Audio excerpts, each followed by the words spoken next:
Hey, Darth Chaos. How are you doing? Whew. Hello. Yep. I should talk about what happened real quick. So, Friday, I was playing Elden Ring. There was an extremely loud bang, and I lost, my computer died, and I lost a lot of the wiring in my house with it. So what happened was, a capacitor in my power supply popped. And yeah, I have an old house, and so it took a decent chunk of my wiring with it. But since it was only the power supply, I was able to replace it for fairly cheap. It was under $100. And I paid $50 to have somebody install it for me because I've got sausage hands. Alarm, hey, how are you doing? And so, yep, half the wiring in my house is still shot. I'm currently running an extension cord from the kitchen to run my gaming setup. I've got an electrician coming sometime this week and we'll get things sorted out, but it was a weekend for me. Not good, you're balding? Oh, that's a shame. I mean, like, you can lean into it. You're kidding. You're good. I was gonna say, like, if the second you're balding, you just go whole hog and you go for the Captain Picard. 22-year-old bald man. I mean, my cousin was a 22-year-old bald man. I get that. I've worked with a few bald people. And you can't tell that they're bald until like their hair starts to grow back, because they shave it all off and then like it comes back just enough and you're like, oh, it's not coming back in that one spot. Whew.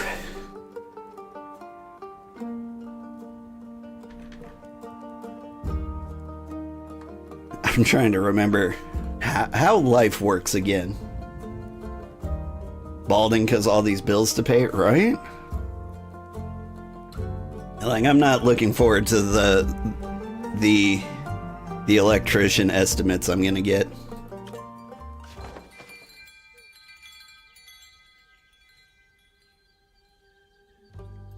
Starlight Sonata, Chapter 12. It takes 2 or 3.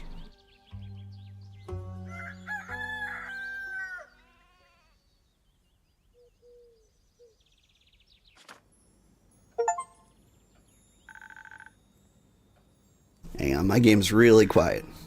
Fazoa's best detective duo has returned. My volume is at 100. Give me 1 second. I had to reset up my entire computer and something's not quite right.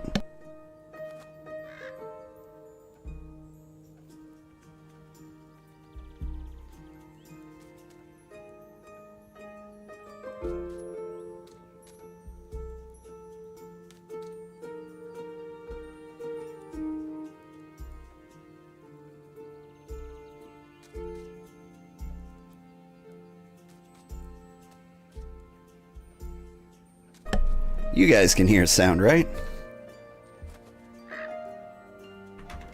I've got nothing.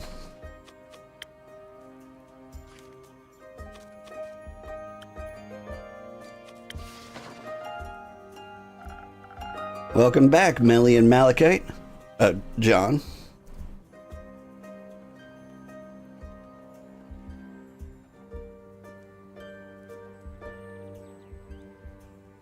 Pulling up my sound settings.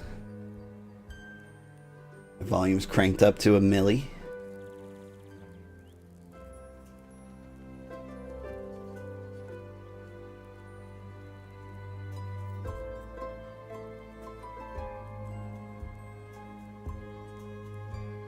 I guess I'll figure this out after stream. It'll just be really quiet for me. I'm calling him Aura now. Because he's giving you migraines? No, because of his gloomy aura, of course. Well then, Melly, Aura, it's good to have you two back in town. I assume you were able to solve the mystery surrounding the missing familiars? Yes! With the help of my trusty assistant, I was able to figure it out. That's remarkable, I have to say. Good thing you went with her, Aura. It was a dangerous mission. Did you encounter a T-Rex? Of course not, but we were nearly burned alive. That's not what I would have expected. You must always expect the life to double-cross you. I'm glad you both made it back in one piece. But I'm curious, what was the reason behind those vanishing familiars? Do I need to worry about Andu disappearing too? How about we tell you what happened in Zoford, but only in exchange for 2 free drinks. I can see you've learned a thing or two on your first big mission. You're gonna lurk here in Apex right now? Yeah, take him out. Shoot him in the head with the guns. I want to say there was one called the Mozambique. Shoot him with that. Maybe do some clouds. I haven't played Apex, but I've heard things. Good luck. Take him out. Aura taught me how to be more cunning. Only the basics. No need to be so humble. You taught her well. What kind of drink would you like today, Melly? I want something... Something that'll polish my investigative and deductive skills. Drink that'll make me even smarter than I am now. So no mystery case like this one will ever be unsolvable for me. Coming right up.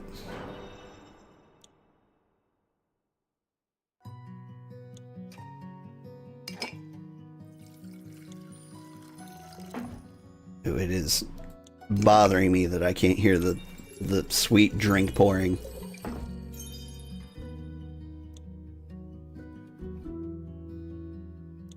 You know what? Give me a moment.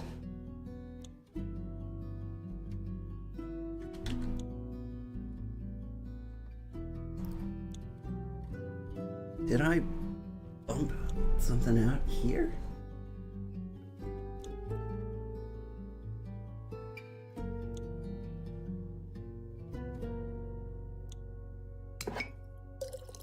No?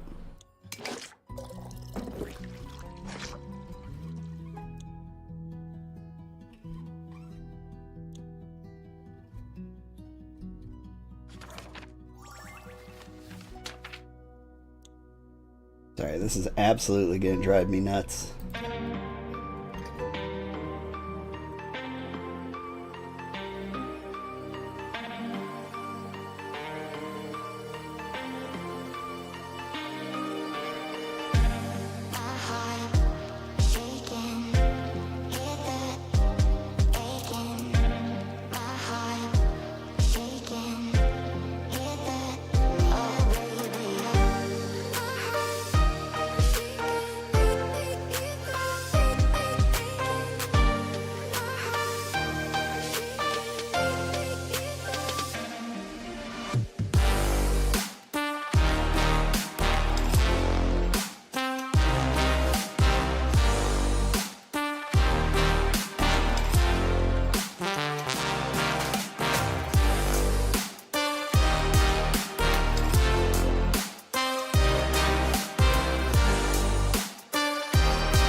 Got it. So when I replugged in my microphone, apparently it made that my default speaker. Which, you know, that's an interesting feature because my microphone, as far as I know, doesn't shoot sound out of it in any way. So, you know, fun for it to hijack the default device. Alright, let's make a Smarty Pants drink for Mr. Smarty Pants. Here, Andrew, drink this. Alright, let's see. Smarty Pants drinks could use some berries?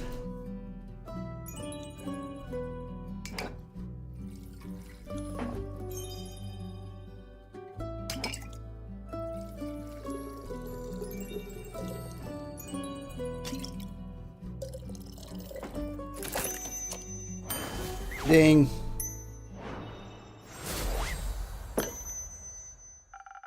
Let's see if this will make your brain cells multiply.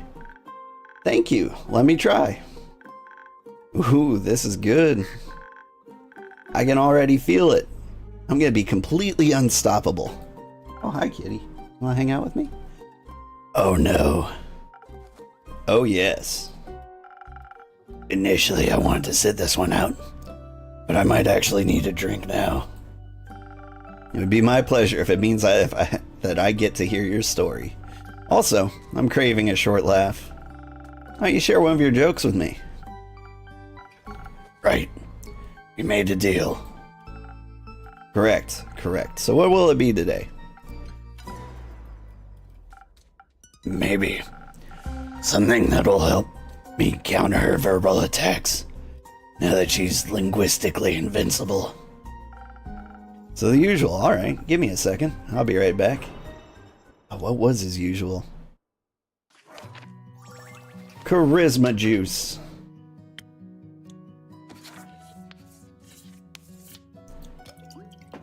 Let's see. We throw some flowers in there.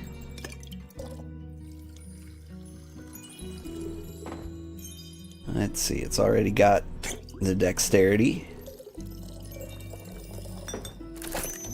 Bing.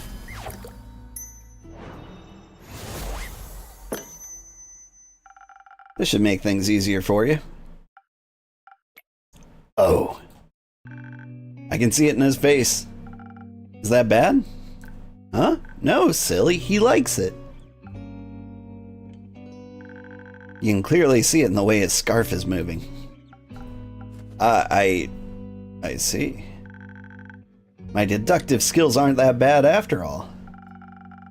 Think you could teach me a thing or two sometime? Of course. Then we'll be a trio. The detective, her trusty assistant, and the curious apprentice. I like the sound of that. It's been a while since I've been an apprentice. I don't remember being asked if I wanted to be part of this. But I couldn't have completed the quest without you. Also, being a detective's trusty assistant is an honorable duty. And I'm glad you came with me. Of course. Couldn't walk you head first into the open maw of a hungry T-Rex. Did you actually encounter a T-Rex in Zoford? No, don't be silly.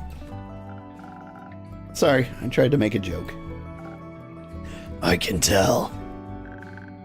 I think it was kind of funny. Let me show you how it's done. How do you ask a dinosaur if it wants a cup of tea? Beats me. T-Rex.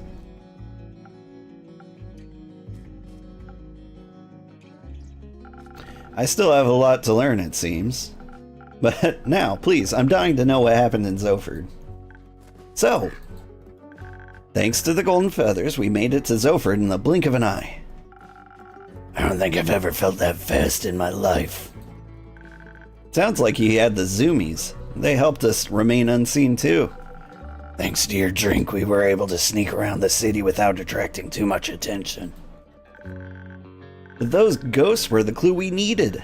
I knew we'd find something at the dock, so we made our way there. She was right. In the dead of the night, just hours after we had left her tavern, we spotted a peculiar dog roaming near the water. We watched as it tried to sneak onto a cargo ship. It behaved weird, undog-like. It hid behind some barrels and kept looking left and right before it started sneak on board. Never seen a dog do that before. It looked like it didn't know how to be a dog. It didn't use its nose, its ears. It was just off. We watched as one of the workers noticed the dog and scared it away, but my investigative senses were tingling. So we started asking around, as detectives do when they want to collect some evidence. A few people said they have seen some animals with odd behaviors. Most of them thought they had some kind of illness, like rabies, or that they were spirits disguised in animal form sent by a sea witch. So they stayed away and minded their own business. Not very high-class detective of them, but they made for a fine witness. Apparently, there's something like a weekly get-together for all the town's familiars. We decided to check it out. And? We managed to track down a few of the participating familiars to get more insight. It was a little tricky since none of them wanted to talk to us at first. I think they were a bit wary of strangers. It also seems difficult for familiars to speak to people they don't know. Must have something to do with their magical abilities. But with our combined charm and charisma, Aura and I were finally able to gain the trust of one of them. And they told us something strange. They said all those familiars that went missing seemed to have been in contact with one particular magician. So of course we had to play that wizard a visit, preferably when he wasn't at home. I think that's called burglary. Finding out his address was child's play. Apparently he's quite popular among the people of Zoford.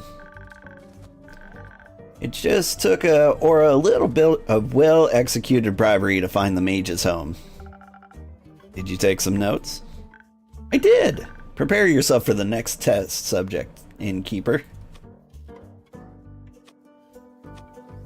Should I be scared? Maybe. Only a little bit, though. Very well. Your drink really did wonders. We managed to break in without anyone noticing. I was so excited we snuck around looking for evidence, maybe a hidden ritualistic chamber or something like that.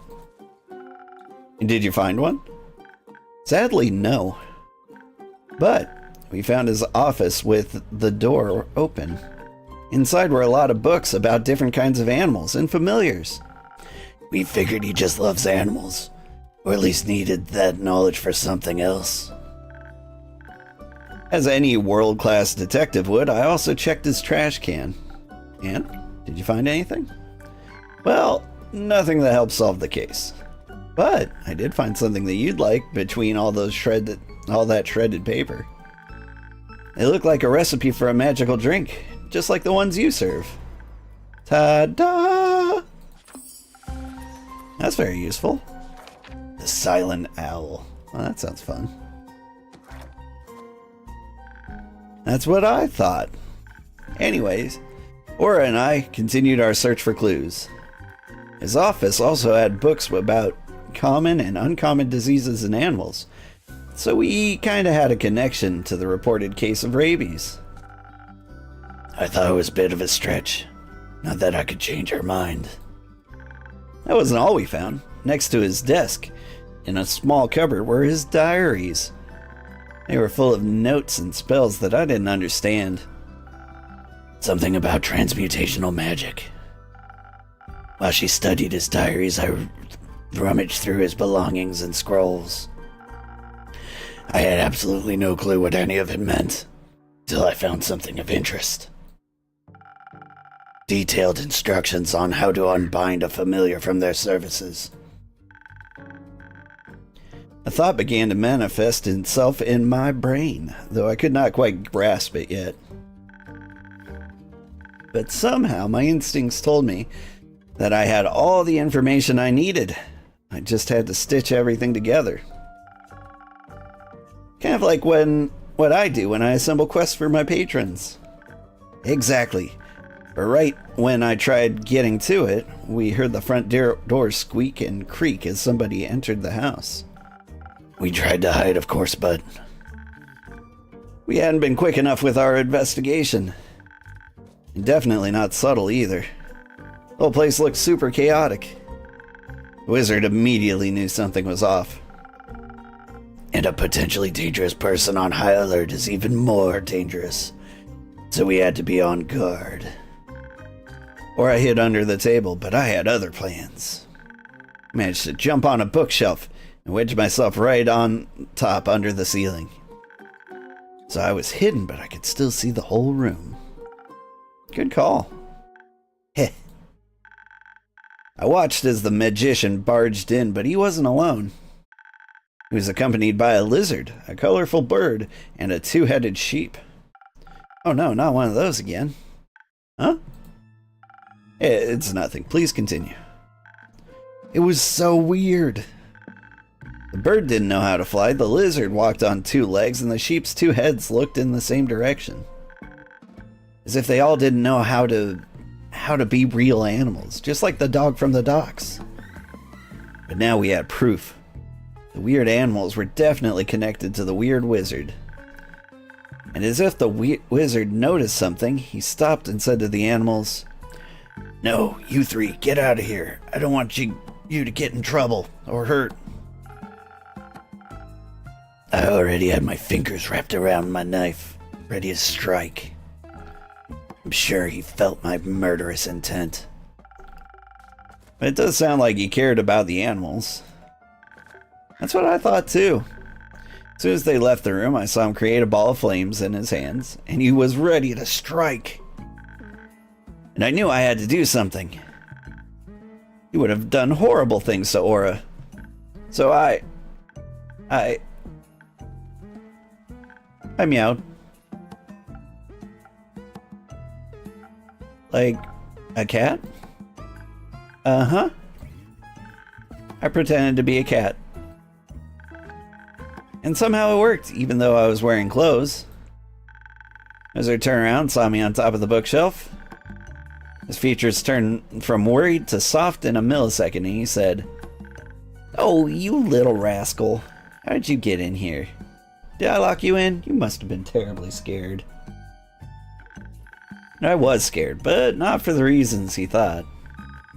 So I just meowed a second time, as you do when you're pretending to be a cat.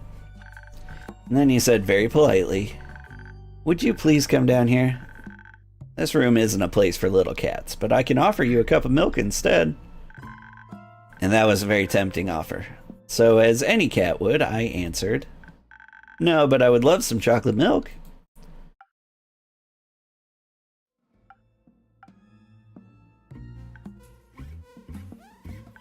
I kinda forgot cats don't usually speak. Needless to say, his face was priceless. But then his hand started to light up again. I immediately knew she was in danger, so I broke every possible rule the Thieves Guild taught me and just popped up from underneath the table. That was very brave of you. Don't know if I'd been so fearless. Well, I had to. The wizard turned around. He was surprised, maybe even scared. But he was also ready to fire at me. I already saw my life flashing before my eyes. And before I could even think about it, I yelled, "We know you don't mean any harm. You're just trying to protect those familiars, right?" Apparently I hit a nerve. He stopped right in his tracks. I took advantage of that moment and I tried to explain why we were in his home in the first place. I told him everything about the quest, the familiars, the weird dog. Usually I'm not very good with words, but, well, your drink definitely did what it was supposed to. I don't know how, but I think we managed to de-escalate the situation. He looked panicked before that, as if he was being chased. Maybe he was actually expected people to come after him. Hearing all those clues out of Aura's mouth, my kind of flipped a switch in my brain.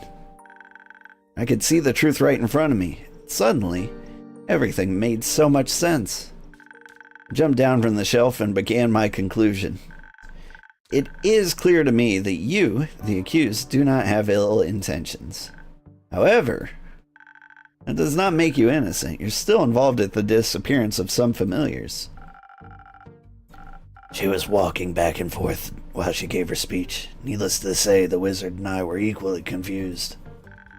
You're fond of animals, and as such, also familiars. And while I don't know anything about magic, I have heard the term transmutational before. Who hasn't, honestly? It's a broadly used term.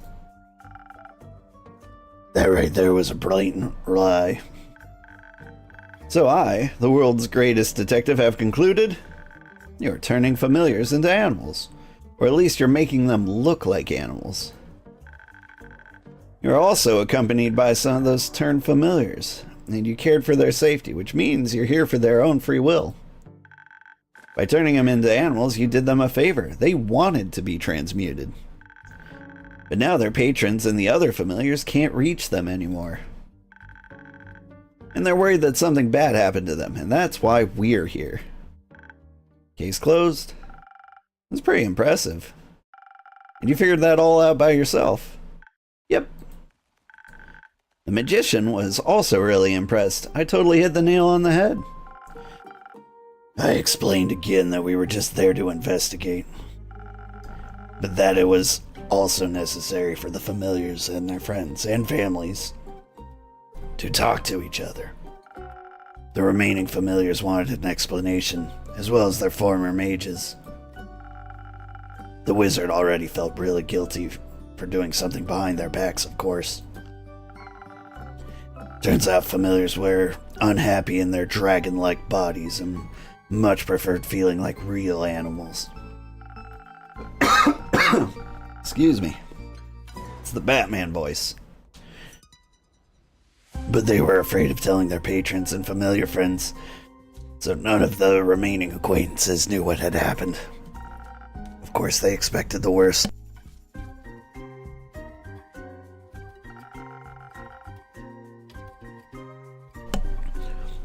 Why else would your friends just leave you alone and disappear without a trace? Yeah. But obviously, none of them have wanted to continue on like that. So we helped set up a meeting for them to talk it out. And they did. All the magicians were very understanding, if a little sad to lose their connections. The other familiars also welcomed them with open arms, even though they were a little confused at first. They needed a while to understand why their friends wanted to be animals. I think they got it eventually. So, all in all, it sounds like a very successful quest. Absolutely. I'm glad you got to uncover the truth. Teehee, me too. The magician even decided to give us something in return for helping him. Neither of us have any use for it, so we want you to have it. I'd say that. It makes it sound like it's a bad gift, and it's not. What is it then? It's a ring of beast storing, with a lost familiar inside of it. We found it a long while ago, but its patron never showed up. We named it Renu. Melina can't take care of it, and I have my sheepfish Rufus. But you have Andu, so you already know how to take care of a mini dragon. Oh, I absolutely do.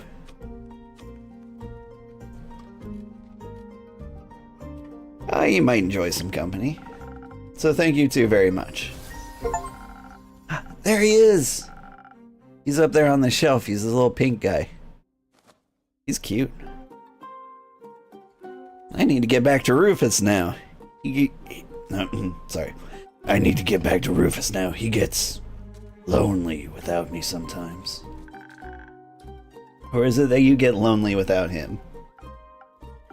He's my pet. I need to take care of him. Don't worry. I'm sure Fable did a good job. Though it's nice to see how much you care for your pet. He's been my only friend since my parents died a long time ago. Oh. Were they also eaten by zombies? No. They were burned alive. Oh. Oh no. I remember it as if it were yesterday. It was late afternoon. My parents wanted to visit an adjacent village to buy some grain.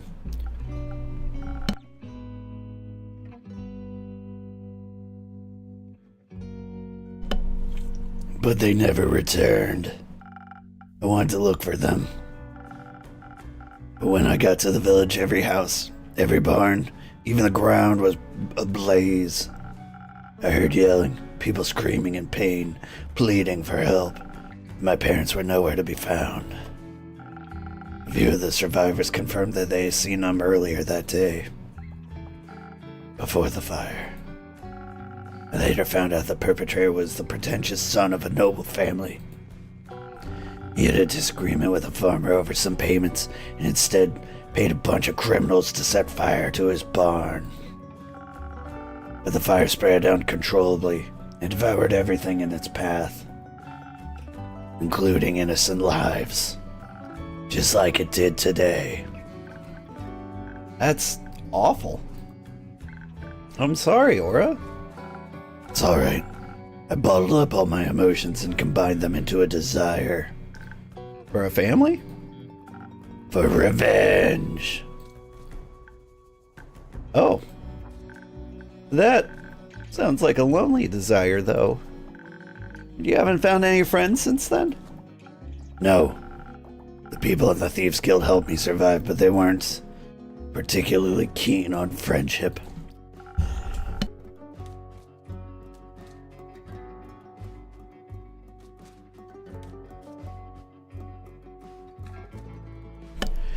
So I just chose the lonely path that was meant for me. That's not very nice of them. But now you have me. And we're best friends now. And accomplices. And we can found our own guild. Like a detectives guild. no.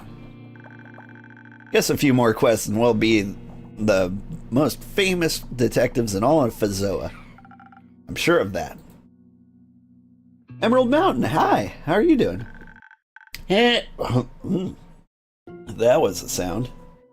And good mythical morning to you, innkeeper. This time it's actually still morning.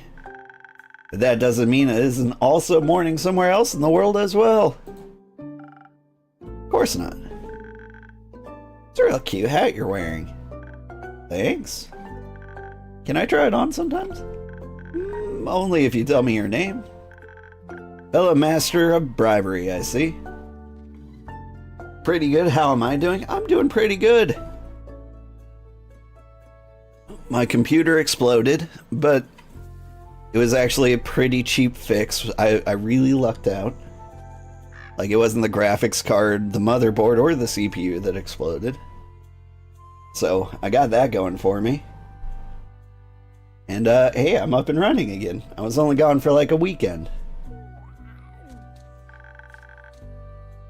But there's nothing more you could possibly teach me.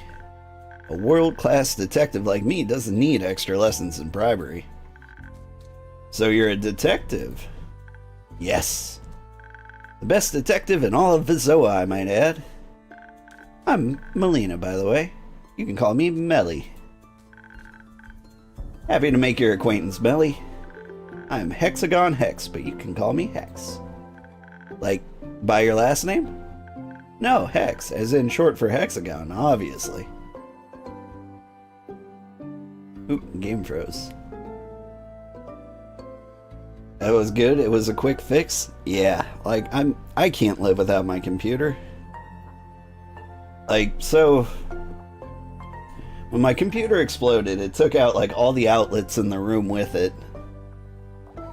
And so what I ended up doing was spending the entire day cleaning cleaning this room for the first time in like 1,000 years. I've got kids, so it was a giant mess.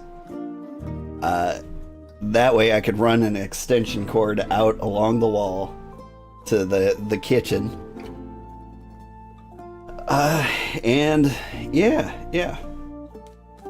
It was scary. It was a time. Honestly, I'm a little scared right now, because, like, I've got a surge protector hooked up to an extension cord going through the entire house. And if it blows up, then it takes, like, the kitchen with it. Like, that would probably be bad. So, I've got an electrician coming at some point. And maybe I won't, you know, destroy the rest of my house before he comes in and, gives me some rewiring quotes. Hoping to have the house rewired in a week or two before I destroy any more. But yeah, it's been an adventure. Ah. And who's that grim-looking fellow next to you? Oh, him? They look grouchy, but they're my world-class assistant. Not by choice. His name is Aura. I'm sure it is, yes. Nice to meet you, Aura. But I think you've gotten enough information out of me. Can I try on your hat now? It's a tricky one. You see this little star pendant on the tip of my hat? Uh-huh. Hope it isn't expensive of a fix. It does kind of depend. So, like, it's a very old house. And the whole thing probably needs rewiring because it's basically just a fire hazard as it is. So, like, we might go overboard and I might have to take on a little debt in order to, you know, keep the house from burning down. But if that's too expensive, I think we can get away with, like, just rewiring this one room. And if it can handle my computer, that's all I need. And I don't think that would be too expensive. Hoping below a few $1,000s. Ugh. Painful. But I don't know. Things happen. Good morning, Mr. Sugarheart. Good morning, Audrey. Yeah, rewiring the whole house would be expensive. It has been so long. Yeah. See, when I bought the house, I was looking for 3 things. I wanted cheap and spacious. And those are 2 things, and that's all the things I was looking for. I was wrong when I said 3 things. And so I was just going for like raw square footage for the cheapest price. Because I was like, we can, if we're doing well financially, we can expand into it. And if we're doing bad financially, we can quarantine sections of the house. And so, yeah, there are a lot of big fixes we need to do occasionally. But it's a nice house. It's got a lot of character. It's just sometimes that character is bursting into flames. Anyway, it classifies me as a wizard of the Primordial Sea. Talking about the star pendant on his hat. A silver one, I might add. One of Leviathan's most trusted confidants. Ooh. And all of his knowledge is directly transmitted to anyone with a hat like mine. In particular, silver stars like me have access to information that, leaked to the masses, would break the order of this world. Oh wow! But every silver star has to go through extensive mental training. Such amount of knowledge would drive any mortal without proper training insane.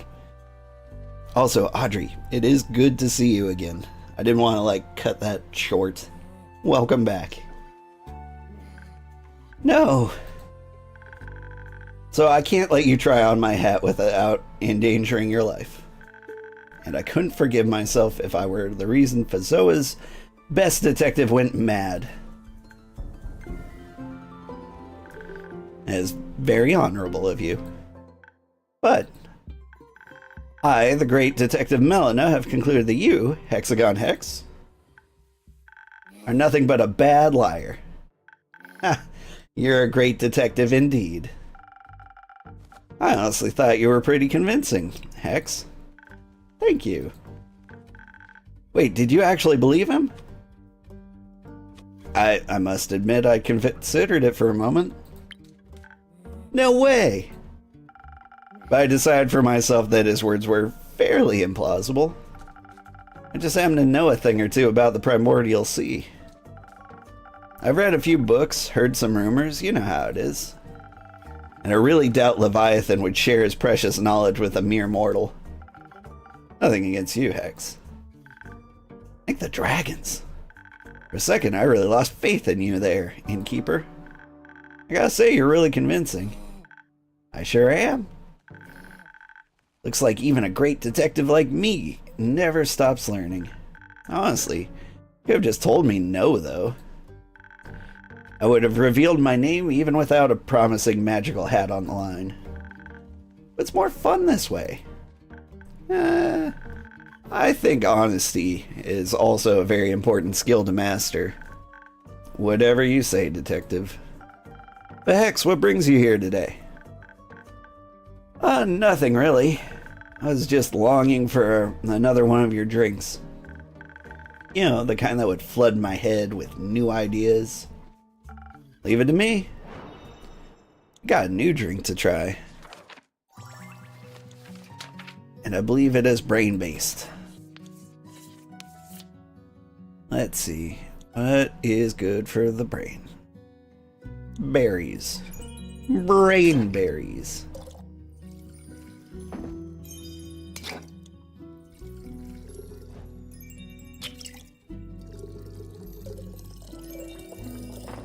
That was wrong. Hang on. Drink this. White juice. Not yellow juice.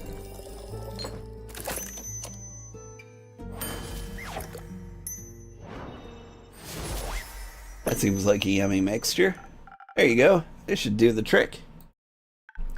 Oh, let's see. Oh, I can already feel it. All the ideas. They're manifesting in my brain. Honestly, I don't know if that's a good or a bad thing. I guess we'll have to find out. Oh, maybe you can show me a magic trick? Just to test your abilities, I mean. Well, yeah, of course I can. Glad you asked. You know, I'm a master of fire. Oh, then can you also do fireballs? I wouldn't call a fireball a mere trick, more like a fully fledged spell. But I can create 10 tiny flames on top of my fingertips. Like cute little candles. I want to see that. I would maybe advise you to play with fire outside. A lot of my ingredients are very flammable. I'll miss a real big show then. I think I'll somehow manage to survive. Your loss? Or are you coming as well? I'm good. Alright, Lone Wolf, you're missing out though. Certainly.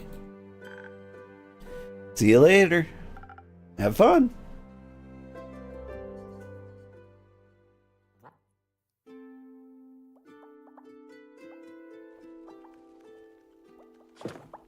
It bothers me that Batman's still here. He's gonna kill my voice. Innkeep. Carolyn. This quest up for the taking? Sure is. Why else would it be hanging on the board? Who asked you, thief? You going all by yourself? Of course. I don't do groups.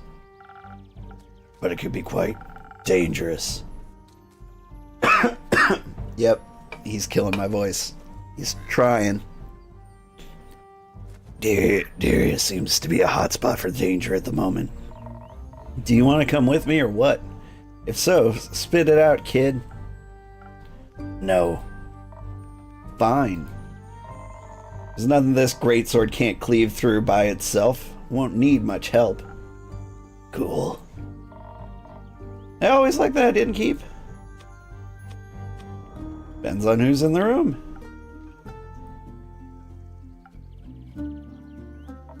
Ah, I see how it is. You do? Yeah, of course I do. You're like a dragon. You barely know me, so it's obvious you're reserved as to not expose any weak spots. Sometimes you gotta find the fine line between being reserved and being a tad too... edgy. that. Can you stop psychoanalyzing me? Yes. No. Great. Not like you're right with any of your assumptions. You'd always enlighten us. I'll pass, but I wouldn't mind another drink. Same as always? Yes, something... you know, something for my aura.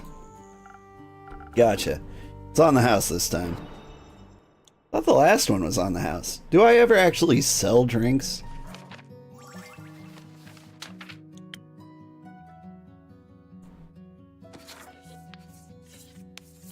Let's see, he liked this one. This time I'm gonna put pretty flower in it.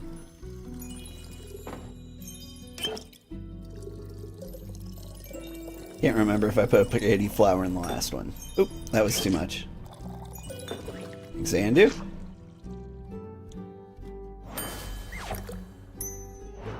He didn't hold up the sign. Thanks. That's good. Enough. Splendid. Alright, moving on. What about you, Carolyn? I'd like to know more about the chasmscape that's the path to Diria. I mean, I haven't been there yet. Me neither, actually. Really? Do you think I'd never leave this tavern?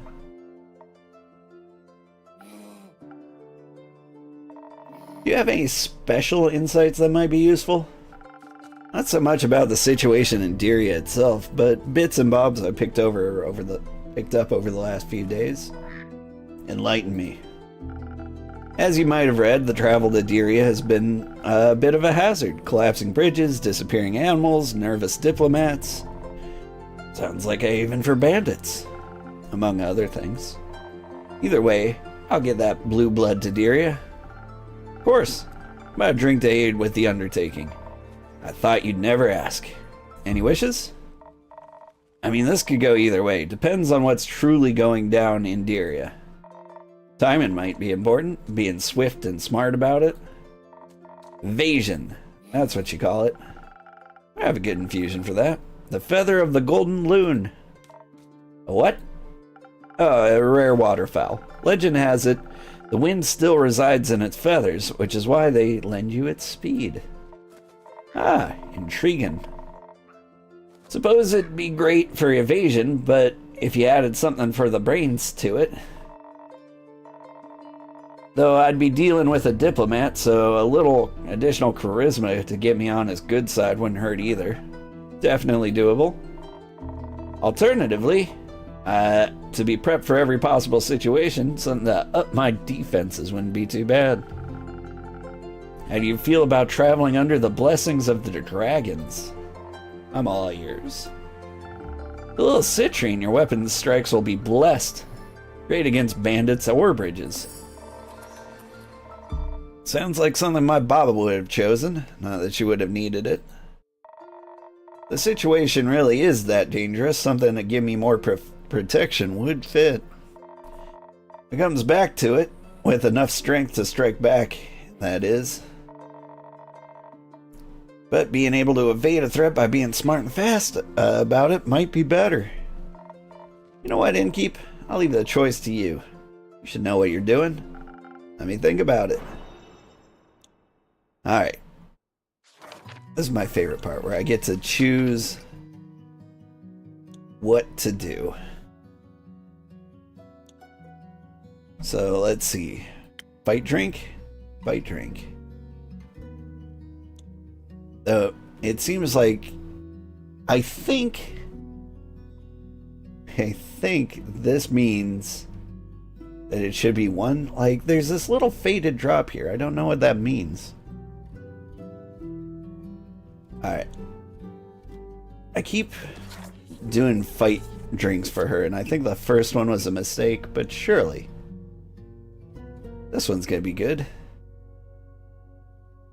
Let's see, and this is the citrine. Alright.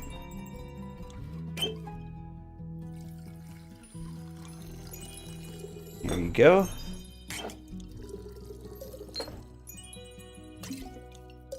There we go. See, this is good. This'll do it.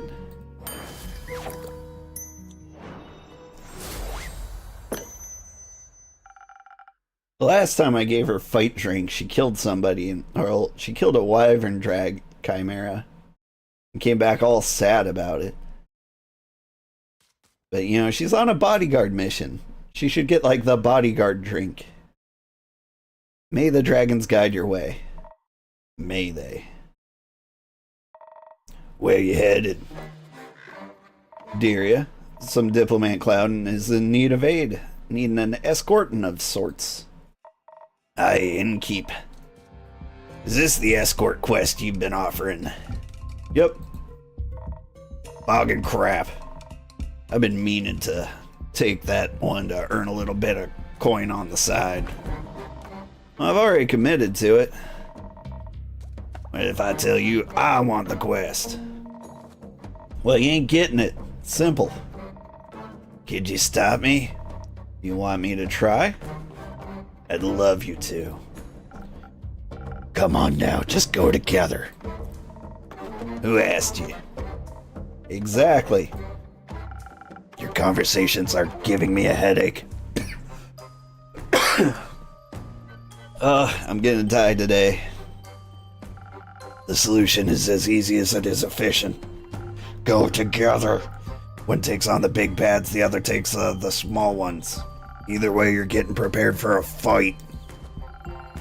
And your defense will be better. Listen, I'm looking to buy some materials for an important project. Material costs exploded ever since the stars fell. Wouldn't mind a side gig.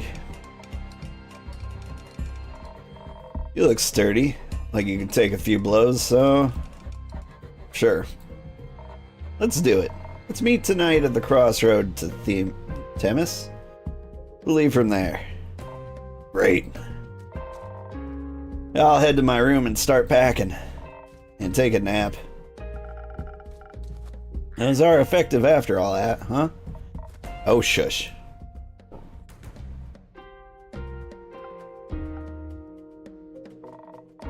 You're a brooding fella, aren't you?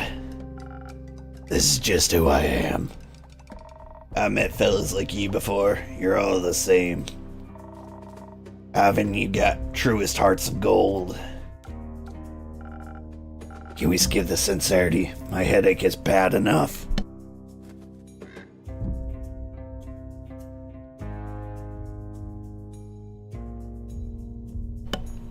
I'm trying to mute for the coughing fits. There's a lot of them today. Boy, innkeep. Rhea? Kyle keeps talking about... Wait, sorry. You're not Batman. Kyle keeps talking about fireworks. He's still oblivious to what actually happened. Luck's with the fools, they say. For many, it'd be easier if it had just been fireworks. He keeps blabbering about the letter. Oh? Have you opened it yet? No. Dreading what might be inside. Haha, Batman's gonna have my voice in shambles, right? I need some of the goofier voices to like pop into the bar to like balance it out. I just don't care that much. At least come up with a better lie. Or you could just stop asking. See, this guy's kind of goofy. Maybe I could play it up for him. Asking about what? Nothing. Of course not. I'm trying to remember what voice I used for him last time. I didn't mean to pry or anything, even though I'm curious by nature. Good for you. I would agree. That and wanderlust is the reason I've decided to come here. To the tavern, to Zenith, to adventure. Woohoo. Thank you. I've come to inquire whether someone has already embarked on my quest to escort my dear friend to Dyria. Very much so. She's sitting right here. Where? Oh, how rude of me, of course. Hello, brave adventurer. Rhea's enough. Hello, brave Rhea. You're the one who's going to escort my dear friend. Along with Carolyn. That one. Oh, Carolyn, phenomenal. I'm beyond thrilled to learn that my dear friend is going to be in such capable hands. Though, I've been wondering... Come on, spit it out. Could I perhaps join? It's totally alright if not, but this diplomat is very dear to me and it feels like my duty to aid him. Can you even fight? Well, I can talk. Very well. In fact, I can fight with my words. The wolf would hate it. So sure thing, come along, lad. I'll show you some tricks. We leave at midnight. Really? How exciting. Come on, let's go. Oh, she's a troublemaker. Oh, how the turntables. Me going on a very dangerous and important quest instead of merely reading about it. Seems like you're on the right path for your hero's journey. Indeed, all the stories I'll have to tell when I return, Innkeeper. I can't wait. Farewell. See you soon. Goodbye. See you soon. Thanks, Granddad. Hey, thank you for the follow. Stormy Gamings. How are you doing? I hope their quest goes well and they don't run into anything unexpected. What's on your mind? Are there any open quests left? There's one. It involves a social conflict resolution. Sure, whatever.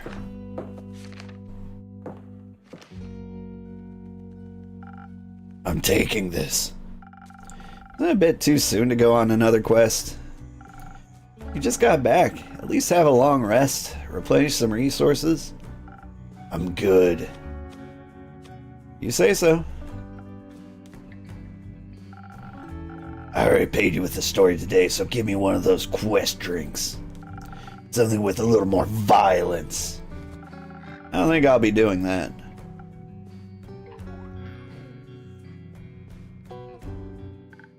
Hiya, Innkeeper. Hiya, Fable. Hiya, Mal. Hi. Sorry. Hi. Yeah, never mind. Would you like a drink? Actually, I'm here for a quest. Archie told me there was still one left, and I wanted to ask if I could take it. Good question, Fable.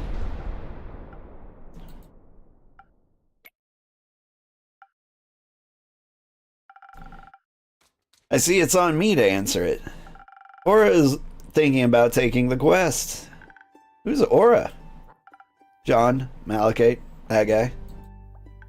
Oh, nice name. Thank you. But if you're already taking it, I guess I'm too late. I hope you have fun. Why don't you two go together? Together? Is that allowed? Of course. Teamwork is the adventuring world's bread and butter. Most heroic deeds are done not alone. Life would be very lonely that way.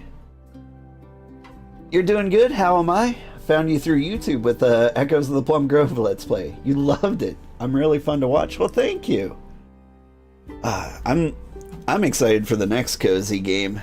Like, Tavern Talk's kind of cozy. It's fun.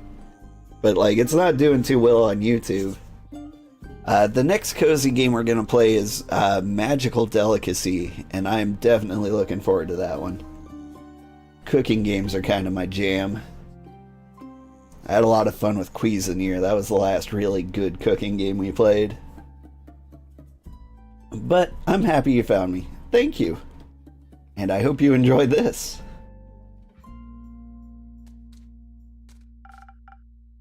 It would be, yes. So you should go on this quest together.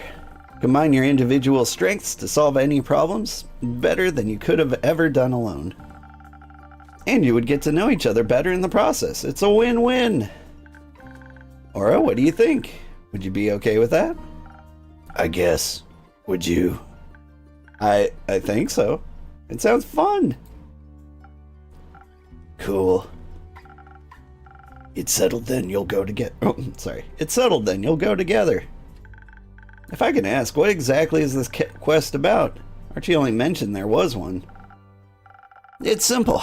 Baya is worried that the Banshee of the Lonesome Lagoon and the Mary Morgan of the Ashen Grove aren't speaking to each other.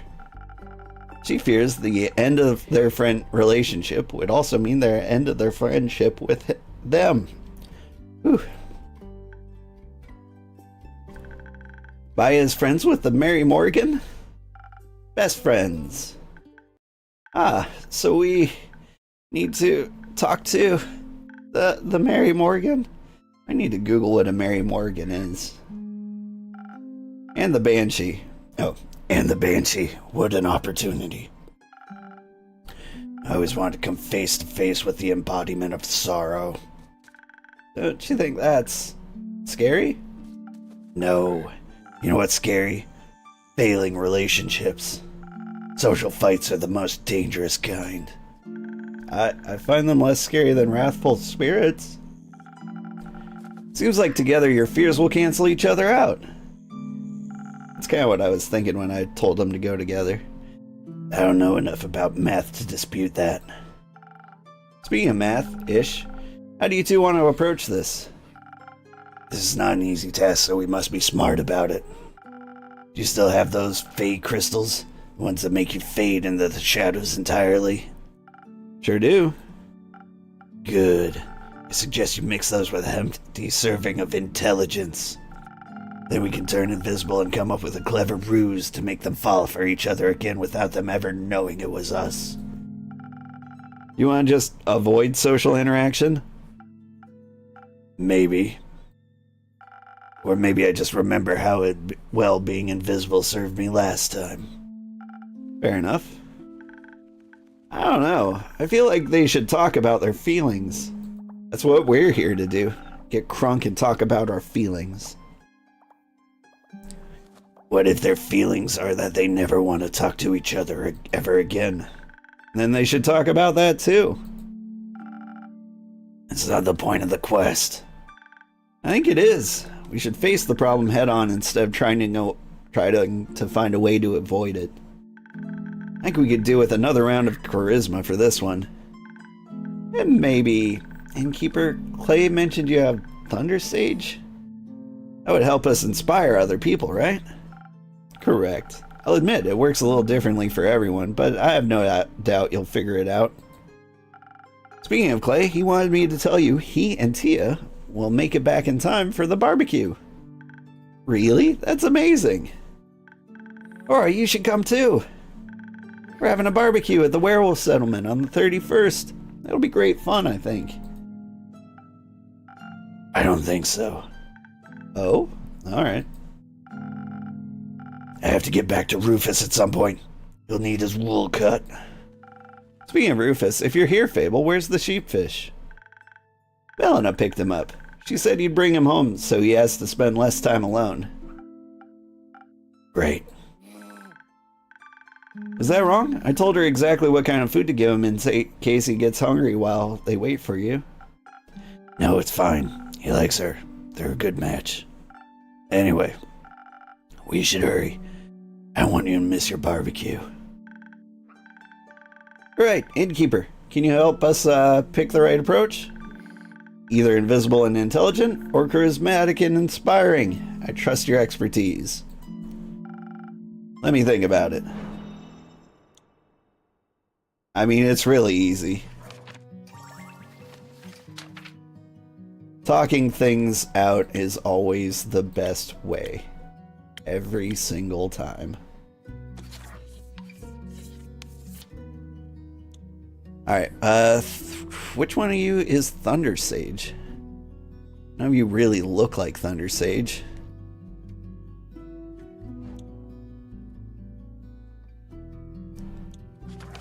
Let me identify Thunder Sage.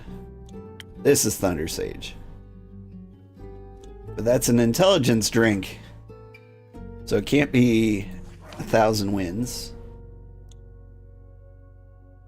So the drink I need... some other charisma drink. Sunny Breeze. And this is the Thunder Sage. I think. I mean... like, you can't see, like, the berries part of it.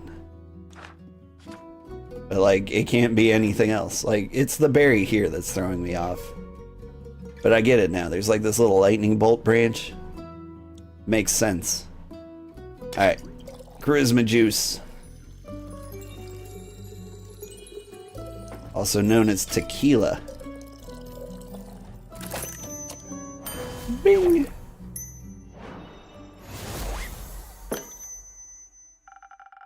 I think the direct approach is a better choice.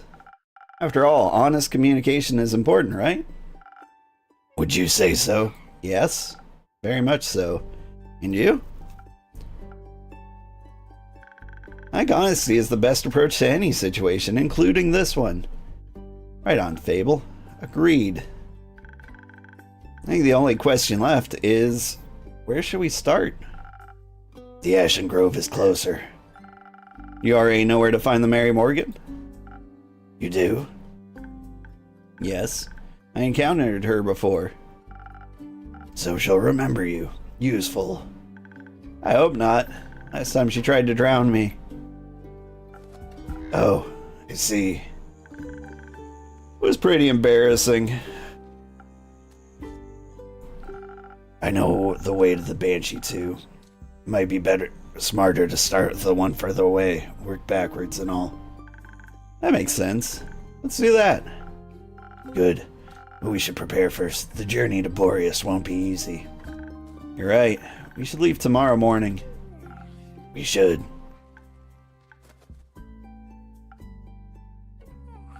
Wonderful. Glad to know that you'll actually rest between quests, Aura. If I must. You went on a quest with Melly, right? How was it? Fine. Reminded me of my parents. Are they well? They're dead. Ah. Burned to death. I'm sorry? That's horrible. That's life. It shouldn't be. How old were you when you lost them? I'm completely, like, off on the tone of this conversation. 7. Oh, wow. It must have been really scary. It was. Fine. Doesn't sound fine. When I was 7, I ran into a vine-spiked boar while searching for friendly rocks. It chased me through the forest for almost an entire hour. First, I thought I was going to die. I was sure I was never going to step foot outside again. But when they found me crying, my family hugged me so tightly they dried up all my tears. And when I sat in my room frozen in fear, we danced and played board games until I forgot I was even scared. Can't imagine not having that. I can. It was... Please don't say fine. Scary. Really scary. I waited at home by myself for 2 whole days. I thought the shadows were going to eat me at some point. And when I was finally brave enough to leave, it was too late. You know it wasn't your fault, right? I know I never want to feel that scared again. But it's fine, because I fixed it. Fixed it? How? By taking revenge on the who caused their death. Popular approach these days. Did that make you feel any better? Yeah, sure. It's just a natural part of my journey. Following the path of darkness. It's my destiny. Misery is nobody's destiny. Hop on up, kitty. Come on. Meow. Can you meow into the mic? Let everyone know you're a cat. He refuses to say hi. They're right. You should confine yourself, and you shouldn't confine yourself to sadness just because it's what you're used to. Besides, the innkeeper always says you can choose your own destiny. And I decided our destiny is to bring those two lovebirds back together, at least for now. Well, it's okay for people to fall apart. You know, just do it honestly and tactfully and amicably.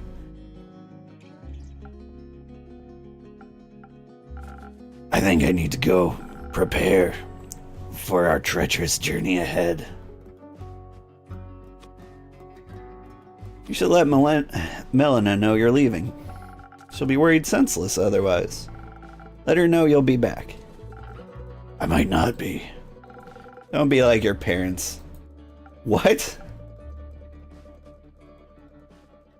That was not tactful. Whatever, time to go.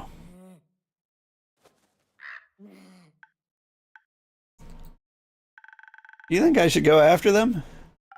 I think sometimes we need a bit of time to feel our feelings by ourselves, before we feel comfortable enough feeling them in front of other people. That's a no, right? Give him a moment. You'll have plenty of time to be there for him when you're trying to play matchmaker for the undead. Right. We have to do that. Which is fine. I'll be fine. Mary Morgan probably doesn't even remember me. And if she does, I can just run, or hide, or cry. No matter what, you won't be alone. I can't tell Aura how afraid I am. It'll be so embarrassing. If you want to be there for him, you should also let him know when you're scared. It's only fair. I don't want to burden them with my problems. Being a burden every once in a while is part of it, the wonderful experience of being loved. Your friends appreciate it when you trust them enough to let them help you. Because when you care for people, you're willing to put in the work to make them smile. But if you already know all this, don't you? I do. It's just so much harder to keep it in mind when it comes to myself. I know, but you're doing very well, Fable. Thank you, Innkeeper. It's all thanks to you. That isn't true.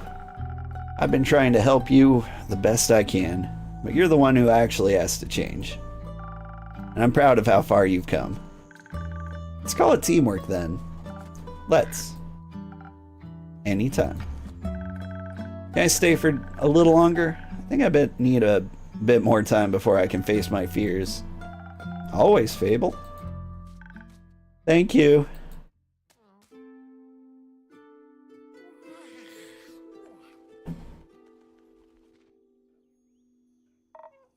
Morning. It's not morning. Did I sleep that long? No. It's still the same day. Ah, that makes more sense. Not morning, Elfie. Not morning. How'd you sleep? Soundly. Feels like I haven't slept so well in ages. Archie said you're going on a quest? Yeah. Ray and I be escorting some rich bitch to Deria. Be a little nicer, please. He's Archie's friend. Sorry, I'll be escorting some rich idiot to Deria. He's Archie's friend? I see. That's why he's so excited. Because his friend's leaving? Must be really craving some peace and quiet. Oh, no. He's excited because they get to travel together. What? He said he's coming along. Since when? Rhea invited him. Great. Is it too late to back out? Yes, don't be a coward. Fine.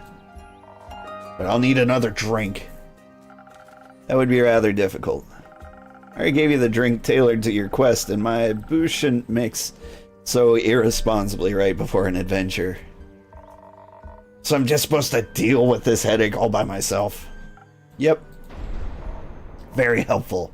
Thank you. You're welcome. Do you think something exciting will happen on your quest? We'll see. Got a good feeling about it. You reckon I'm gonna slay another guardian? Maybe. That would be intense, right? What kind would you like to fight this time? Not sure. I feel like I already met the one I was looking for. It could be a greater fight than slaying a wyvern chimera. You're right. I think it means it's time to befriend the realm I think that means it's time to befriend the realm keepers now. Wouldn't that be something? Which one would you like to meet the most? Gaia. Can't think of a greater honor than that. You? Gaia as well. I do, but I feel like we should pick someone else for balance. Cassiopeia, maybe? I'd love to ask her what she's doing right now. Maybe give her a hug? You'd be the type to give a dragon a hug. What does that mean?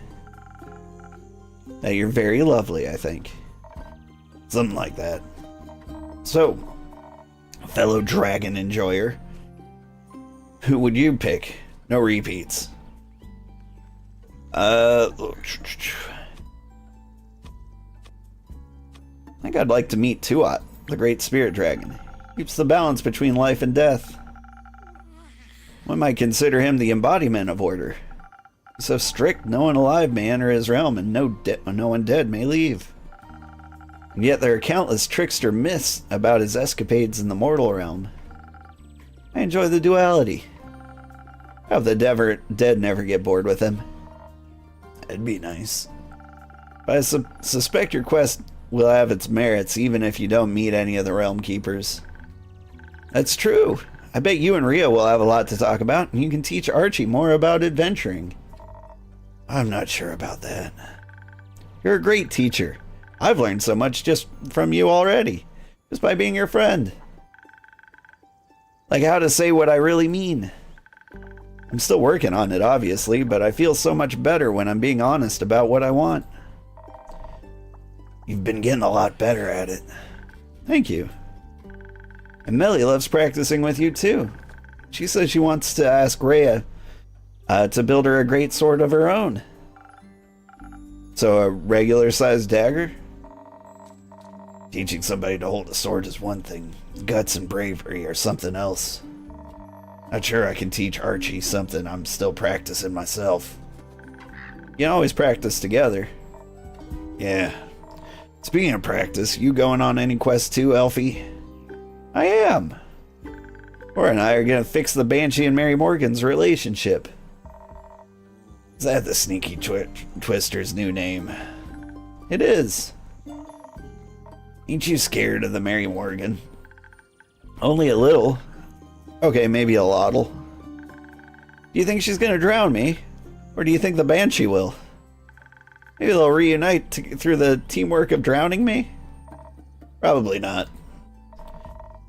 I think you'll probably find some wacky as heck solution no person in the history of dragonkind would have ever thought of. Like being kind or whatever. I'd like that. And if all else fails, you've got an insane air echo by your side to pull you out of the water if you can swim. He's sane. Is he? Well, mostly I think he's sad, and sadness can make people feel a lot of intense things. Like fear or anger or nothing at all. Anything that isn't sadness. It's easy to lose yourself in that, but there's always a way out if you're looking. You talking to that sheepfish thing? You taking that sheepfish thing along? Maybe? I think you might let him stay with Melina, so she isn't alone. Or so he isn't at risk of losing him. Probably both. Not a bad idea. Would hate for her to be all alone while you two go chasing ghosts. Maybe we could send Grace over there to check up on her. Or Hex. or hex. No. Guess if you're going with whatever the Drake's his name is, you finally might be able to ask him about his cheesecake recipe. Cheesecake recipe? Elena mentioned he has a good one. Thought maybe he could show me how to make it. Sounds like a great idea. Ask him. You use my kitchen if you want to. Really? That would be amazing. I'll ask him. Maybe. Andy, we'll be waiting for you. I love a good cheesecake. A good portion of my gut is pure cheesecake. I have a recipe for a no-bake cheesecake, and it's basically just eating solid blocks of cream cheese covered in sugar and lemon juice. And you know what? That's great. I will be taking your judgments. Hello, kitty. But yeah, did you know if you just whip cream cheese, what is that frozen whip? Like Cool Whip? Loads of sugar and lemon juice and a little bit of vanilla. It tastes exactly like a cream cheesecake. It's very fattening. Great if you're, trying to solve anorexia. And it's delicious. Anyway, Andy will be waiting for you. On a completely different note, Carolyn, what happened to those undead snails you wanted to check in on?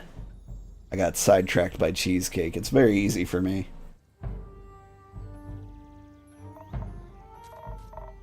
Well, they're slow, ain't they?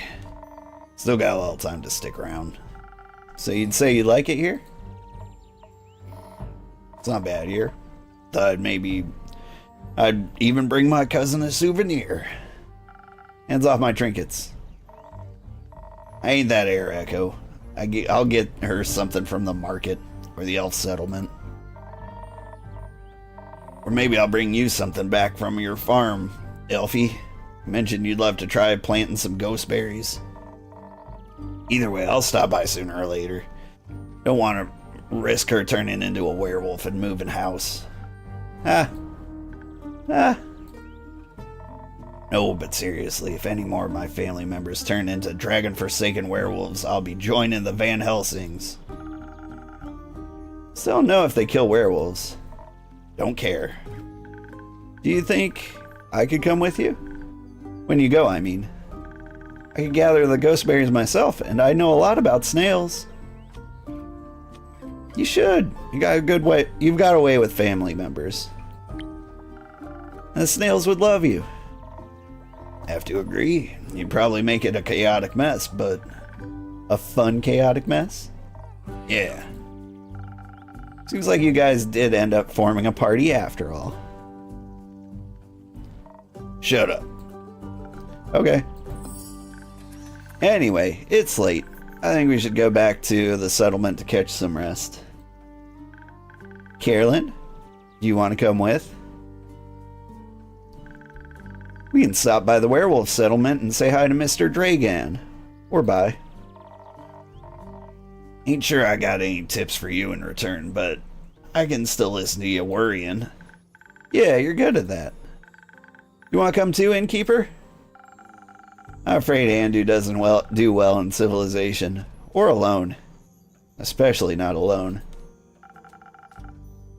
But I'll be eagerly awaiting your stories. We'll return with plenty. I'm counting on it.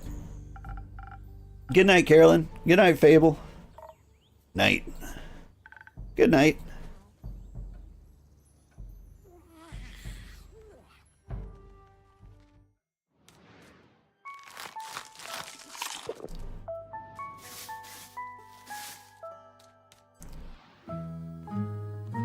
Yesterday I left my son alone for a little bit. He wanted to stay home and play video games while we went grocery shopping. Grocery shopping took a little longer than he expected, and he thought he was going to die, or thought we died, and panicked, and left the house and started knocking on neighbors' doors looking for me. Poor little guy was terrified. I feel just absolutely terrible about it. So he's never allowed to stay home ever again. Not until he's 30.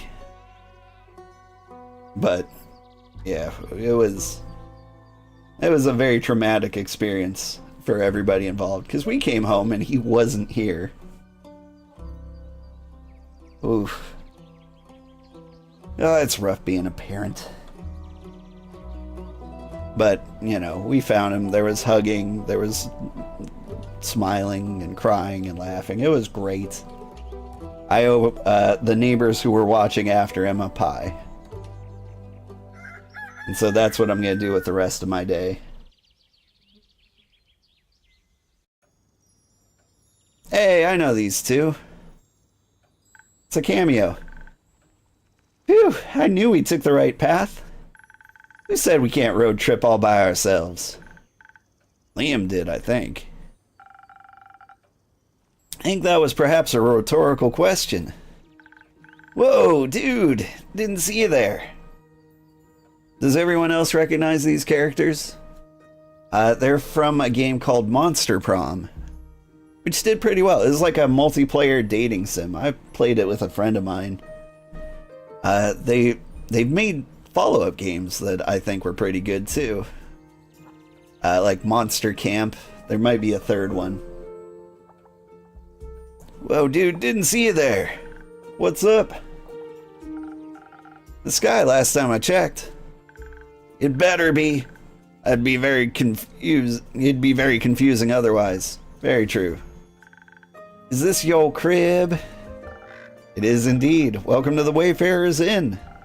With whom do I have the pleasure of speaking? Polly Geist, the goodest of boys, Scott Howell. And together we are the Prank Masters. With a Z. Woo!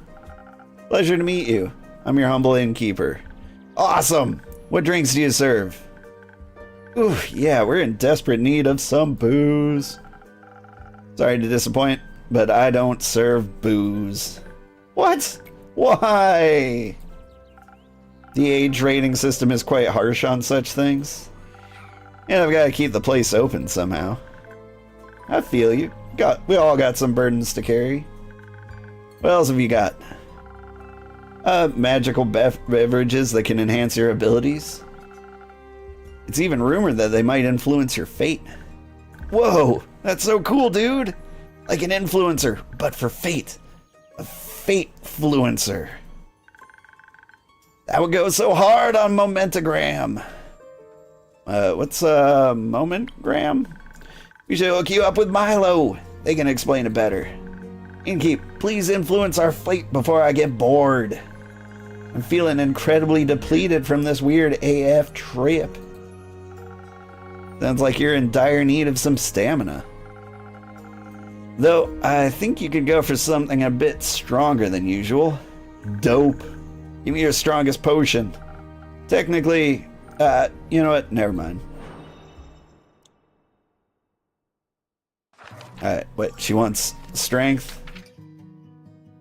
Let's see. What drink would I give her? I think she's getting the sailors. Wait, let me double check. Is that what she actually ordered? Yeah. Alright. Put some peppers in there. Because she's a ghost. Ghost peppers. Get it? Get it?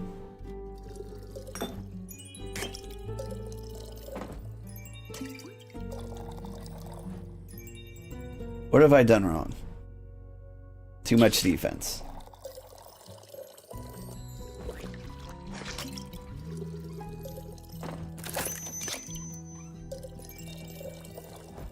Slap a little Dex in there. Bam. Spicy Sailor. A funky drink for a funky gal. Let's see. Whoa! This is good. Very good. So good, I don't even miss the booze. Well, maybe a little bit. I'll take that as a compliment. Try this, Scott. Woo! That tickles. Just like pickled juice. So, Scott, how would you like a drink as well? Nah. But could you tell us where we are and what cool things we can check out around here? You're in Zenith, in the Republic of Fazoa. Are you lost? Nope. At least not as long as we're having a blast. You do seem slightly out of this world, though. Ooh. Maybe you're onto something, potion seller. I'm not... You know, we were road tripping, supposed to be the trip of our lives, when something weird happened. We were about to take the next turn at the crossroads, then whoosh! Portal opened up, and I couldn't hit the brakes in time. Yeah, we drove straight through and ended up on a gravel road. Everything seemed different and dated. So dated. Dated? Duh. I've seen and done plenty of weird stuff. Well, this is a different kind of weird. So weird. No cars, only carriages and stuff. Cars? Yes. What are cars? Those things that go vroom. I'm afraid I have no clue what you're talking about. I don't think cars exist here, Scott. Now it makes sense that my phone has no signal either. What makes sense? We landed in the past. Whoa! Does that mean we time traveled? Yeah. That's so cool! I doubt time travel is possible. Sounds more like you participated in inter-universal travel. Which is rare, but it happens occasionally. Wait. So what you're saying is, we are super special and lucky to have participated in such an event? Likely. Dope.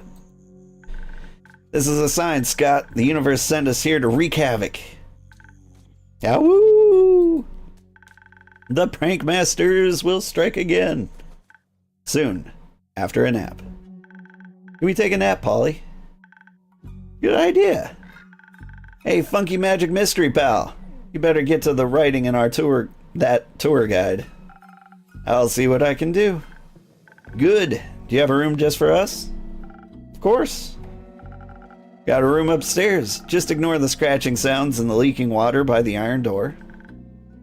Don't worry, we've seen a lot worse than that. Got plenty of experience with the sea monsters. Always hyped to meet more. See you in a bit, Innkeep. Come on, Scott, let's hit the sheets. Maybe I should add some do not enter signs.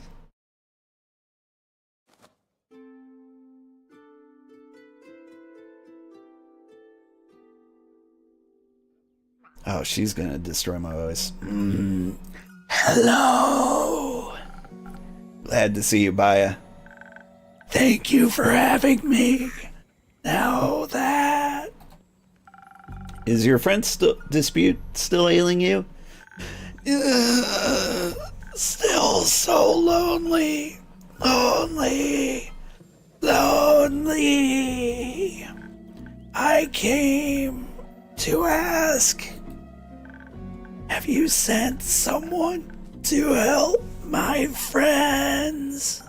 I did, actually. You did? Yeah, I sent Fable and Aura to solve the dispute. Ooh. Then let's hope they'll be friends again soon, so we can have tea parties again. And I can stop being lonely. She's my favorite. Absolutely my favorite. At least people are visiting my spa. That's good. Thank you for handing out my coupons. Like, if this was a dating sim, we'd be going for her. Hands down. Did I hear spa? Yes. Doesn't that sound like something, Scott? Woo! I love spa things. Now, Are you our tour guide, sweet bog creature? Tour guide. Do you want to visit my spa? These two are Polly Geist and Scott Howell. They're currently looking for entertainment and a way back home. But entertainment first, obviously. It's getting incredibly boring here. No offense, Funky Magic Mystery Pal. None taken. Where is your home? In a portal or something. Yeah, we came through a portal, which in itself is pretty rad. But we've had the medieval tavern experience and all. It was good while it lasted, but it's time to move on. Move on to my spa. Something like that. Which makes me think, Baya, do you think you could help him find a way back home? Of course. You can do that? But first, you have to visit my spa. Nothing easier than that. I'm in need of a facial anyways. The air here is so dry. My bog water is especially moisturizing. Wait. Does that mean we get to go skinny dipping in some hot springs? Oh yes, absolutely.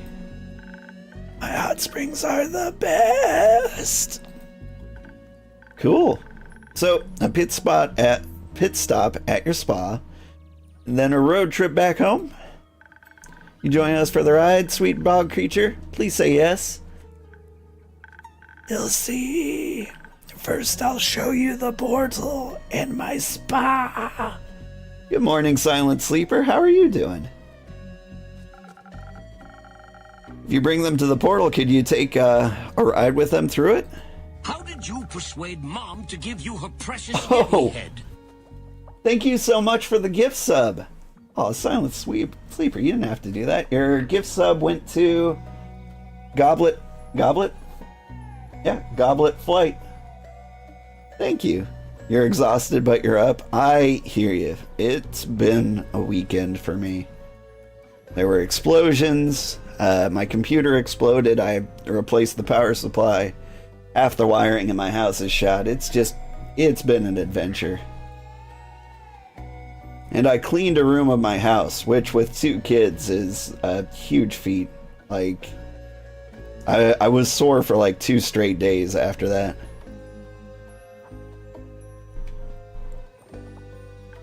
Like, I had one of those carpets that was like, if you took off your shirt and rolled around on the carpet, you'd come up looking like a granola bar. Because, you know, kids, crumbs, pencil shavings, everything. You think so? Says Baya. Yes. No one's lonely on a ride with the prank masters. I'll think about it. Which portal do you want to take? The one through Avalon, full of dreams and forests? Or the one through Twilight Chasm, a place full of dread and weird fishies? You spun yesterday on the fly and streamed it on silent awareness and didn't get home till 11. So waking up at 6 was a struggle. Ah, yeah, I hear that. My kids started summer camp today, and now I have to get back on a normal schedule of waking up in the morning. Not today, though. I took today off. So I got the kids to summer camp, and then I started streaming. Which is why I'm here right now. But after today, stream is going back to normal. I don't know what games I'm playing because I didn't have time to like put together a schedule, but I think we're gonna beat Tavern Talk. I think we're gonna beat we're probably gonna come close to beating Shadow of the Erd Tree, the Elden Ring DLC. And we might even come close to beating V Rising. And I think we should have them all beat by the time Magical Delicacy comes out. So it's gonna be a fun time. Thinking you may need to restructure your workouts, make it Tuesday through Saturday instead of Monday through Friday? Nice. Yeah. Yeah, it's always good to get to the end of some games. I want to get it down so I'm only playing like 2 games a week. But cool games just keep coming out, so I want to try them out. And so, like, for a while there, I was playing like 4 games at a time. And that's no good. Because then I don't have time to finish any of them. It'll take me like a month and a half to get through like all 4 of them. Ooh, the Twilight Chasm sounds spooky. I love spooky. I love dreams. They're so weird. Like that one dream I had when I was my own dad. Where should I lead them, innkeeper?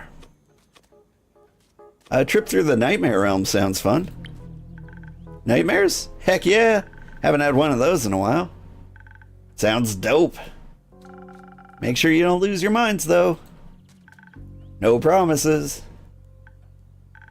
Can't wait to show you my mud masks. Can't wait to show you the world, sweet bog creature. My name is Baya. Smiley face. Let's hit the road, Baya. Enjoy your trip and safe travels. Goodbye, potion seller. See ya. Smiley, goodbye, innkeeper. Whew, I'm glad Baya could find a little comfort in those peculiar visitors, at least. I'm excited to hear the stories she'll tell when she gets back.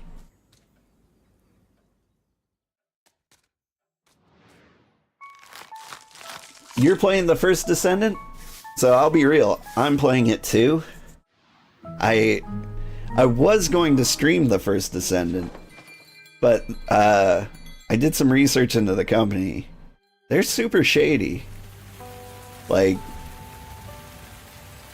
they've been sued for several $100 million for lying about like drop rates and like their loot boxes and stuff. And like, you can tell by playing the game that it's structured to like incentivize you to like spend as much money as possible instead of actually, you know, just focusing on being a good game. That said, it is actually kind of a fun game, so I am enjoying it. But like, I'd feel bad at advertising it to like all the people on my stream. These companies are tarnishing the gaming world, right? Like, it's gotten weird. Like, the free-to-play freemium games like have really made so much money that they're producing some of like the highest quality games like I've seen. I wouldn't call First Descendant that, but like Zenless Zone Zero, I think came out maybe yesterday or very recently, or maybe it's in a few days.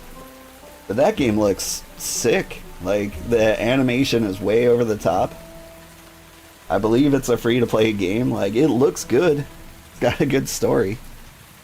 And I want to say it was like Sony's latest like game demos where they showed off a bunch of games.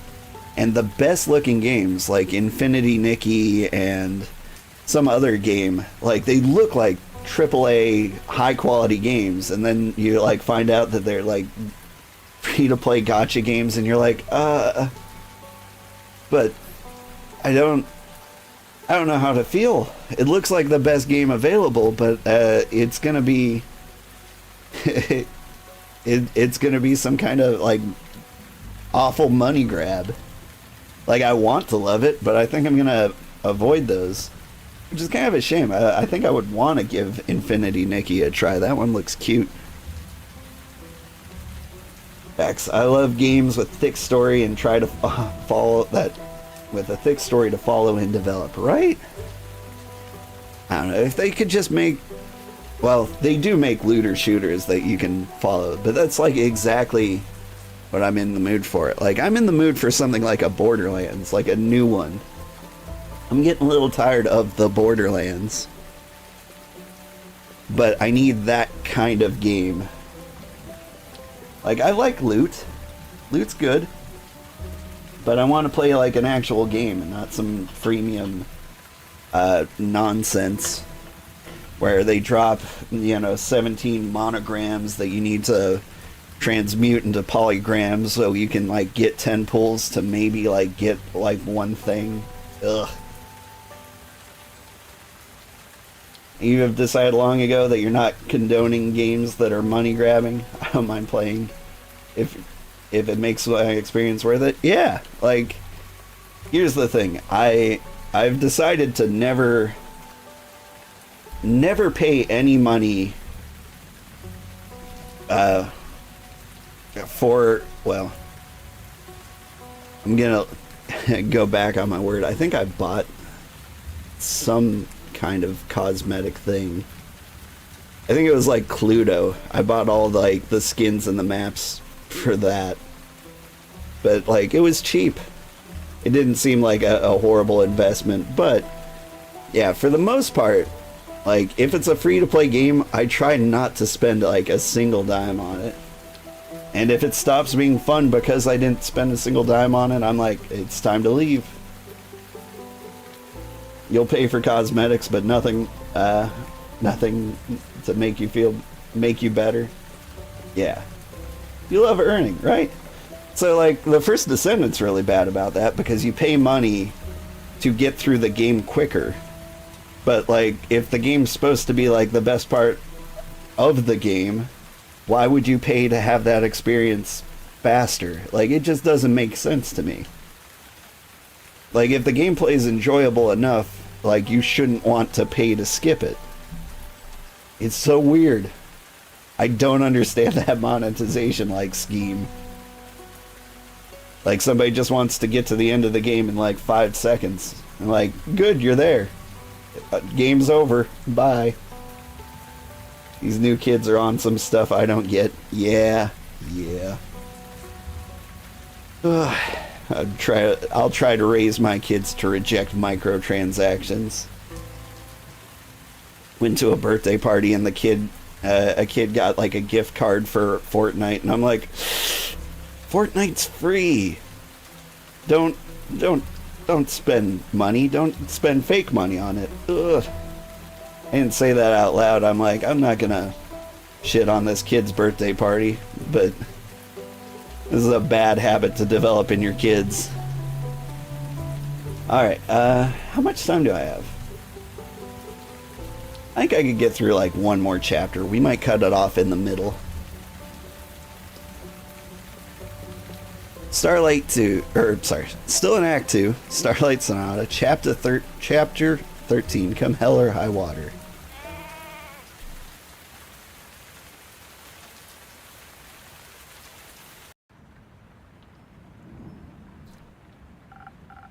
Good evening, innkeeper. Good evening, Grace. Could I ask you for a drink? Anytime. What can I do for you? I'm pretty spent. Do you have something that will keep my mind awake a little longer?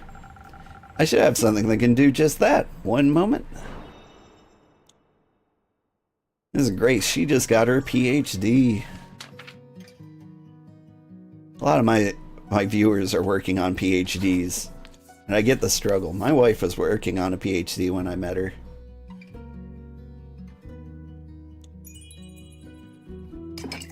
And then she had kids and PhD became impossible, and so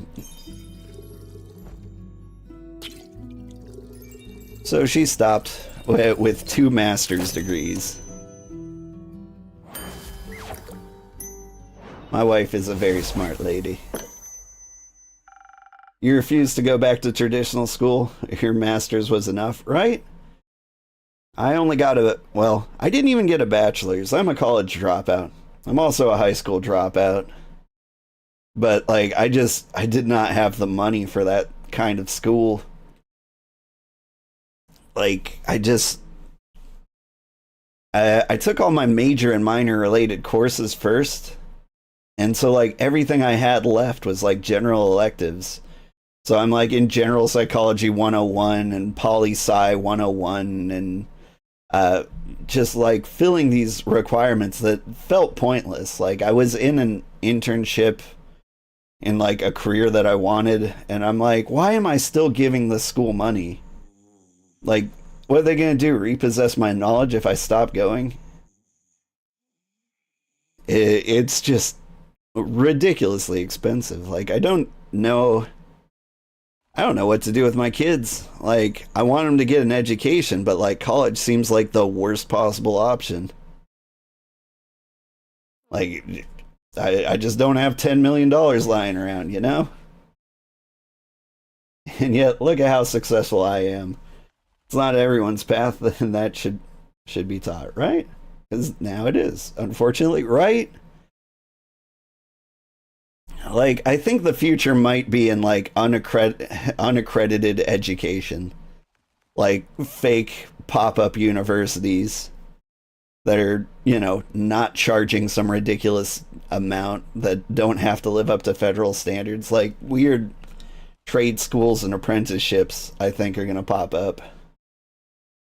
But I don't know. My children's future is something I've got to worry about at some point. Trades are good and certifications pay. They do. I mean, like, I've got an electrician coming to the house, and I know how much money he's going to get from me. It makes me feel like maybe that's the way to go. If you want to make money, like, you need to, like, be an electrician or a roofer or, like, a plumber. That's how you make a great living these days. Or at least that's how it feels to me. Whew. A drink for the mind and soul. Enjoy. Thank you. This is just what I needed. Why are you still so tired? I thought you were done with your thesis.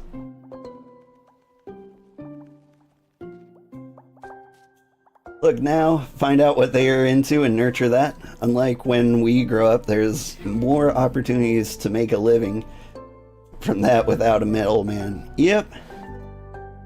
I think my son wants to be a content creator when he grows up, just judging on how much he loves that I'm a streamer and how much he loves other streamers. I think he wants to be like one of those reaction streamers. Be like, whoa, poggers! Dude! And it kills me just a little bit, but you know, it's him. I think he'll outgrow that at some point. And my daughter wants to be an artist. Train him now because there's a lot that goes into it. Yeah. I think me being a content creator shows him like how much work is like behind it. Like it might not seem like it, but I actually play less video games now as a streamer than I did beforehand. Just because like I spend like 10 hours a week like doing YouTube stuff, like chopping videos, creating thumbnails, writing descriptions, like preparing tweets, and like all this extra stuff to like make this work somehow. A lot of people think you just like turn on your stream and like someday they'll be famous. It just does not work like that anymore. Maybe it did at one point, but not anymore.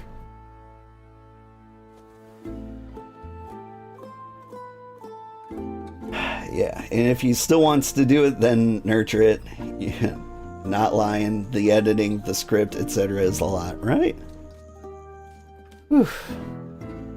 Like, the truth of the matter is, nobody actually wants to watch you play video games. Like, they just want somebody to hang out with. Like, that's... Your companionship is more close to what you're selling than anything else. You want to play video games while you do it, because, like, that's what makes you happy. But yeah, if you're just playing video games on a couch in the middle of the mall, people are just gonna walk right by you. Now, if you're hanging out with people and having a good time and talking and having fun, then people like stop and hang out. I am genuinely appreciated for being available when no one else was. Yeah. Or you are genuinely appreciated for being available when no one else was. Yeah. Yes. Like, there's kind of a loneliness epidemic going through the United States, and people, like, just have a hard time making friends anymore. And so just being there for people is like a huge thing you can do. And it works. Anyway, I'll make a giant YouTube video about like all my content creation theory, because I know a lot of people want to be successful streamers, and I want to share my experiences. I want to do I've tried to be a video game streamer for a year, and this is what happened.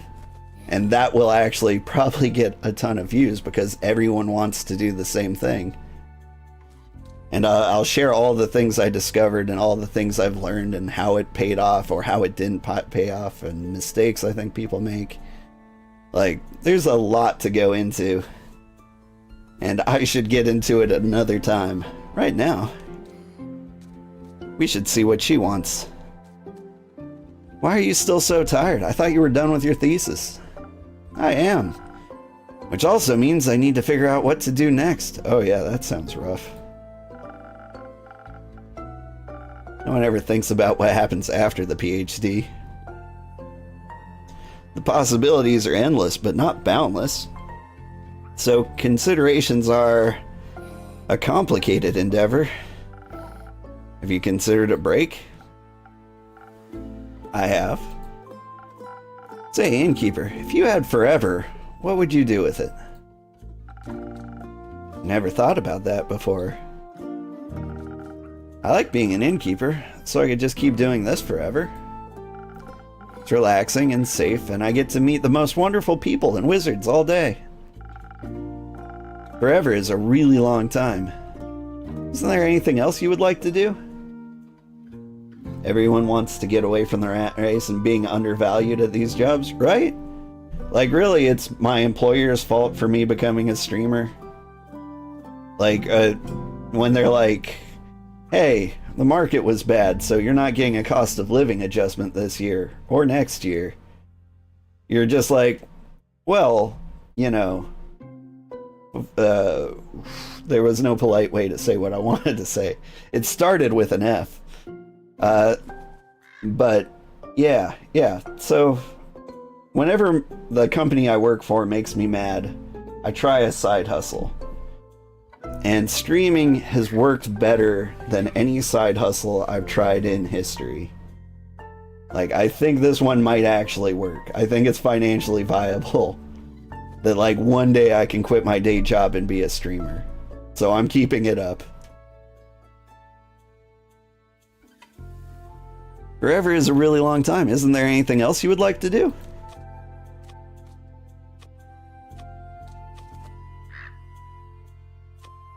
No. I'm content with my existence. Like the Tavern Keeper, I just want to play video games. I see no point in changing it. I don't know if I should be happy or sad for you. Be happy for me. I found what I love. I'm happy with my existence. Better? I don't believe you. That's fine. What would you do with immortality? I would learn everything there is to learn. Every language, instrument, skill, and facet of mortal existence. I would travel the plains with my brother and learn even more. Have an infinite amount of tea parties. I'd come to those. When we were little, Hex would always make all the stuffed animals dance around our little tea table. Aww. We didn't have money for music boxes, so he just made up some songs for them to dance to. He sang them to me. If I had time, I would love to write down all those songs and invent dances for them. You should make time for that. It's your time, after all. And besides, while you don't have forever, you do have quite a lot. An elven lifespan is nothing to scoff at, even if you only get half. Now, if you got the human side of the lifespan... Oh. That's less time. It is, but I'll make the most of it.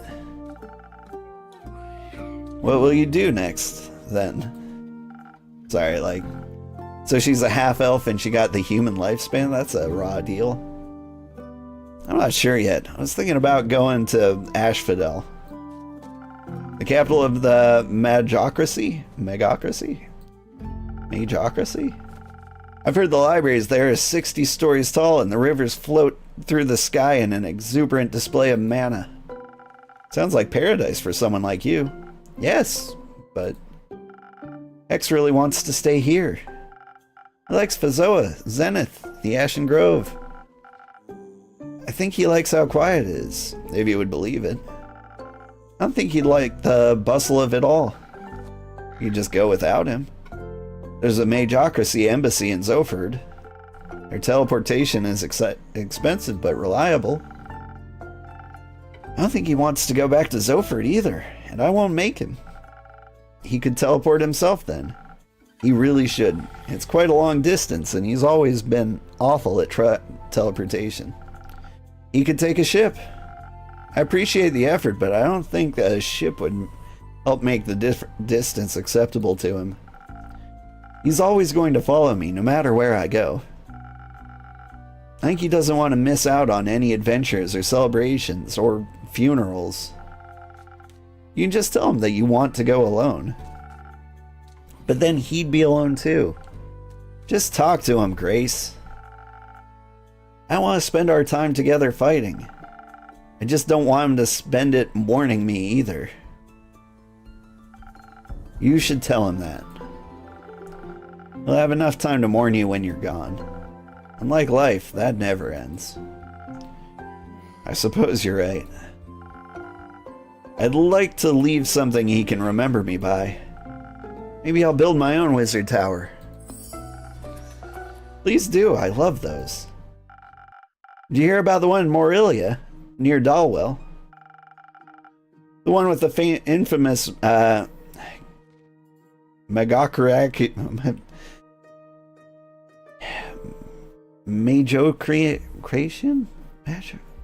You're just making up words now.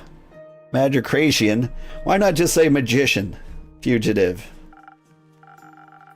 The very same. It seems that its wizard has disappeared without a trace, leaving his tower vacant. Always wanted to stop by for tea, but I don't want to be rude and intrusive, so I haven't. I wonder what he left behind. I'm sure it's a collection of fascinations and impossibilities. Couldn't you just teleport in to check? Can't exactly teleport in and out of well-protected places all willy-nilly. You might end up trapped or on a whole other plane. You might. Maybe that's what happened to the wizard. Maybe. No one seems to know what happened to him, or even who he was. And no one seems interested in finding out either. Isn't that sad? A little. I don't want to disappear like that. You won't. I'll tell your stories for as long as I'm around. How long is that? For as long as this world will bear me. You are very easy to bear. I've been told that. Thank you, Grace. Would you like to stay for a little while? Please. I find your inn truly inspiring. Have you seen my new dragon? He's cool. He's up here by the window. He's cute. I'll be here if you need a rubber duck. I'm counting on it.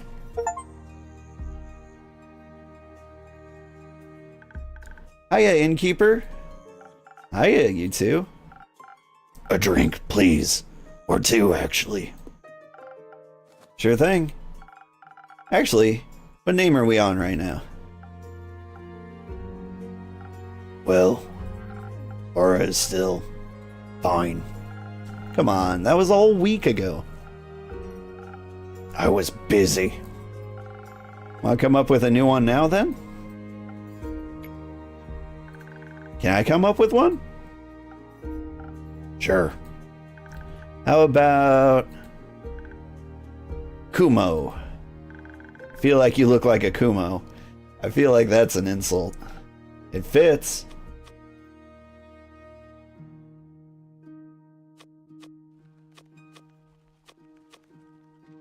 He is just as soft as a cloud. That's what I was thinking. I'm nothing like a cloud. Sounds like something a cloud would say. Our drinks, can we get them now? Of course. What would you like? Something sweet. Bubbly, maybe. If you can find something that's You know, Sure. I'll see if I can find the words you're looking for. Dude wants charisma. Let's see. There we go. 1,000 wins for Kumo. Put a little flour in it for him.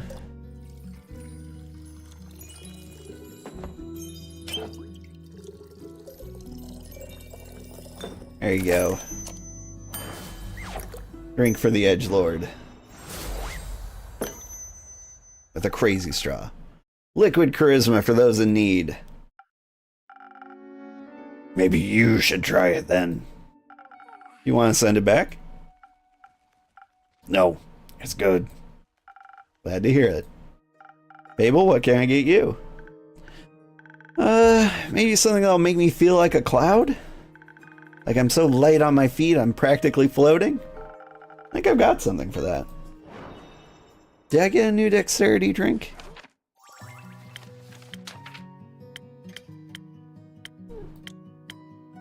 Still no, just Swift Strike.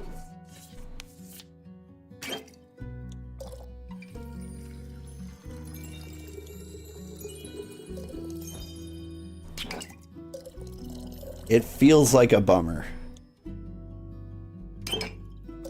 Like I'd like to give her something different.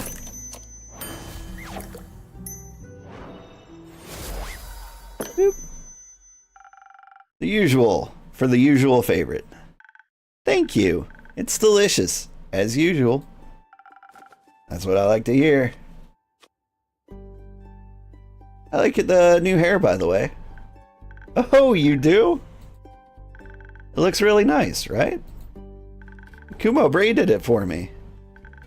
He helped me calm down after we encountered the Mary Morgan. But I should probably start at the beginning, right? I'd appreciate that. Alright, so, what happened at the beginning? The ship to Boreas. Right! I was a bit worried about the journey we were embarking on. After all, the seas around Boreas are famously hard to traverse, with all the wild magic around it and all. But just before we left Zenith, we ran into Una in the midst of an arm wrestling match against Inako. We took the opportunity to ask her for advice. Thought maybe she traveled there before. Could have also asked me. She was closer. Right. Did she have any good advice? She did. With her help, we were able to avoid all the dangerous maelstroms, sea stacks, and iceberg elementals. That must have made for a very relaxing journey. It did. It was very inspiring, too. We were able to see the dancing, the colorful auroras in the night sky as we drew closer. They were starless, but still breathtakingly gorgeous. I even started on a new song. It wasn't ready to be shared yet, though. I just wanted a sneak peek. Well, you should have snuck better. A new song, can I hear it? It's not done yet. Thanks to Una, we made it to Boreas a lot faster than we had planned. We also docked far away from the typical explorer's route. It was completely abandoned by everything but nature's, as if no one but us had been there before. Kind of exciting. Very adventurous for sure. As we headed inland, we were quickly swallowed by the fog that engulfs almost the entire island. It moved in strange patterns, creating unidentifiable forms within the mist that hungered for life. The thickets rustled as we walked by, and whether moved by wind or by creatures we could not tell. The trees were shaped strangely, their shimmering portals forming in their empty husks. Our own quiet breaths were often interrupted by shrill shrieking sounds that seemed to come from right above us. It was almost idyllic. Oh god. He's killed my voice. Give me a second.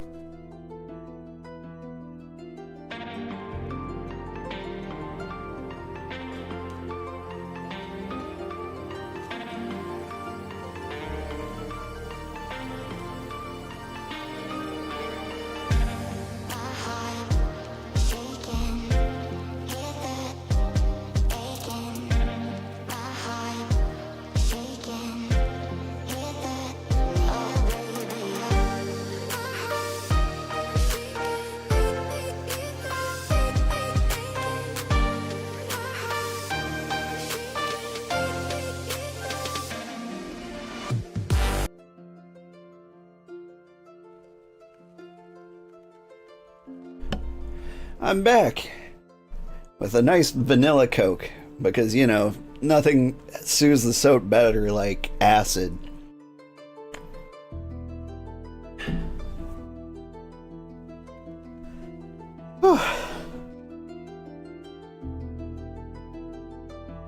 More scary. It was mostly scary.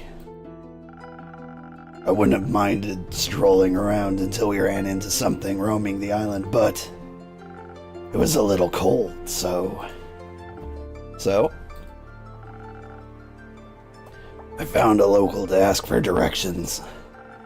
While wandering around, we came across a clearing surrounded by tall trees, or rather, one tree.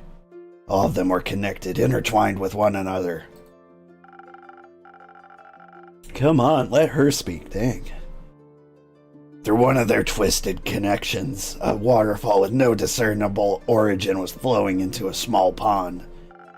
And in its midst rested a nymph, a real nymph. Doing taxes? She was weaving flower crowns for the fish. She was beautiful, with long black hair and skin that glistened in the sunlight, being reflected off the waterfall. Her eyes were like sparkling gemstones, and her smile was full of kindness. She was alright, but also the only person around. So Fable asked her for directions.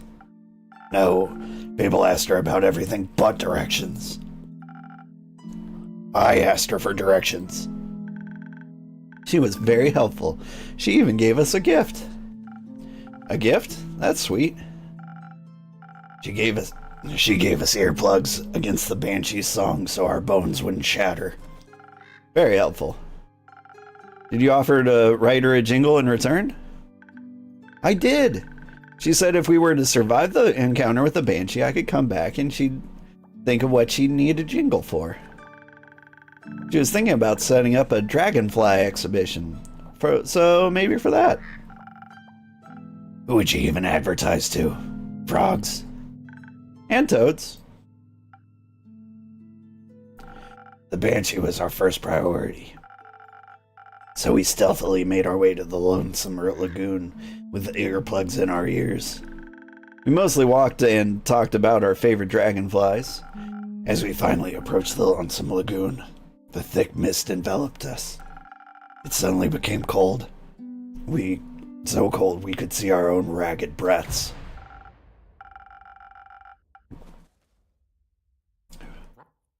And then we heard it, a song filled with all the sorrow of the world compressed into a single note. It sounded really nice. There was so much emotion in that song. Sadness, longing, yearning, anger. We wanted to be polite and wait until she was done singing, but it just kept going like tears that would not stop. So I decided to be a little rude, stepped forward and said, "Hello."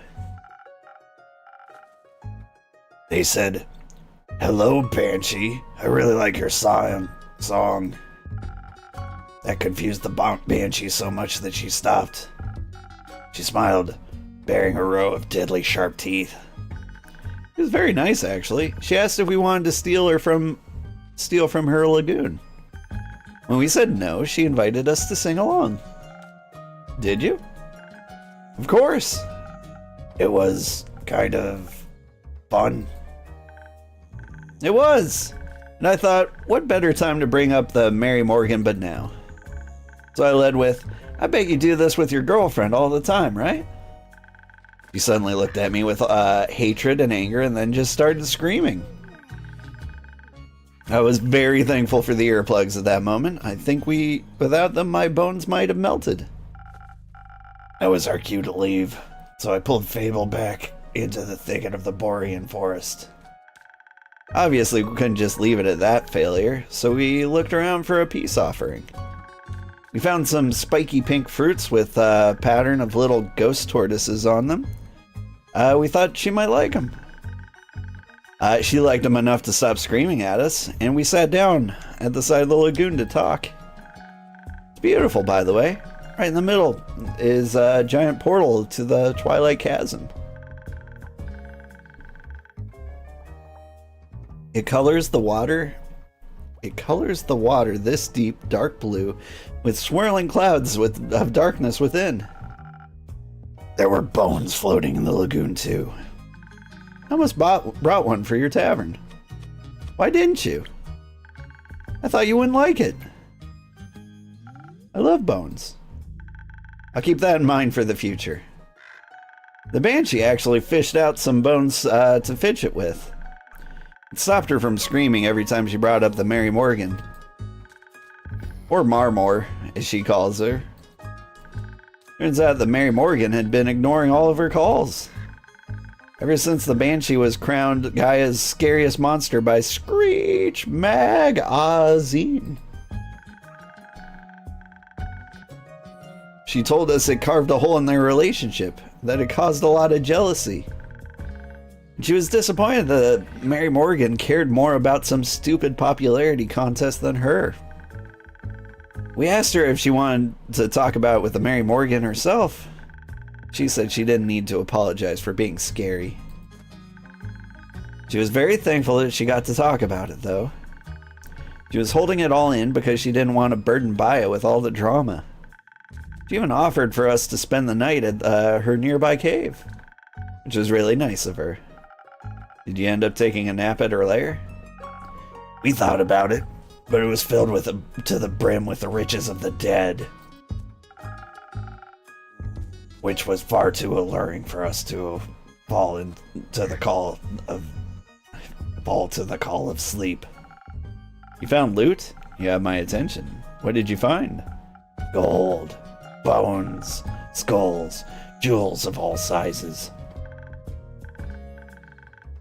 And a loot. It was broken, but I picked it up anyway. There was also a delicate silver mirror that had hearts carved all around it. Oh, I like that. Kuma recognized it as magical from its arcane markings. Melina showed me them in some book the other day. When the wizard of Zoford showed us around his library. It was the mirror of far speech. It lets you speak with anyone on this plane, given that you've seen them before. So you called Melly? No. We called the Mary Morgan. Ah, that makes more sense. How did it go? Well, I had to be the one to make the call since Kumo had never met her. When her face appeared, all I could do was stare in horror as she gazed back at me. I felt like I was back in the Ashen Grove leading adventurers to their doom, and I just froze. So I took the mirror out of her hands. Her first words were threats of what she would do to us if we dare harm the Banshee. Of course we hadn't. That briefly calmed her down. Going to take a nap? If you are on later, you'll be back. Otherwise, see you tomorrow. Have an amazing day, Old Man Sugarheart. Thank you, Silent Sleeper. I'm going to check out your spinning stream later, but I'm probably going to sign off as soon as this story comes to a close. But I will be back tomorrow, first thing in the morning on my normal schedule, 4:30 a.m. Central Time. We'll be playing more of this if we don't accidentally beat it in the next few minutes. Until I asked her why she wasn't here. If she was so worried, until I asked her why she wasn't here if she was so worried about the Banshee's well-being. Much appreciated. See you then. See you then, Silent. Avoiding the question, she instead talked to us about the state of the lagoon. She complained that it must be incredibly loud with all the tourists and whatnot. I assured her there were no tourists. At least none that were alive. So she asked what I was doing in their lair then. Honestly, I replied that the Banshee had offered us a place to stay in her cave. I quickly realized I had picked the wrong thing to say. Her eyes started bleeding black ichor as she began cursing us out in tongues. The mirror cracked under her gaze and started bleeding black water. It was terrifying. And then we were just supposed to sleep there, as if she couldn't crawl out of the mirror at any second. After that happened, I thought that we shouldn't discuss our further plans in that cave. So I pulled Fable outside and we went for a walk. The nymph had mentioned this enchanted flower field where she collects flowers for the fish. So we went there. Thought it might be a good spot. It was a good spot. Even though I couldn't stop shaking for a while, though, the flowers really helped. As did not being alone. Was that when Kumo braided your hair? It was, yes. My hair kept falling in my face and it was overwhelming me. So he sat me down and braided it away while I worked on rebuilding the loot. He said that some distraction would help. Talking also really helped. Even if I asked a lot of stupid questions. They weren't stupid, just curious. Did you have a favorite one? They asked where I learned to braid hair. That actually brought us further on our quest. How so? Well, I learned it from my mother. It's the only thing I have left of her.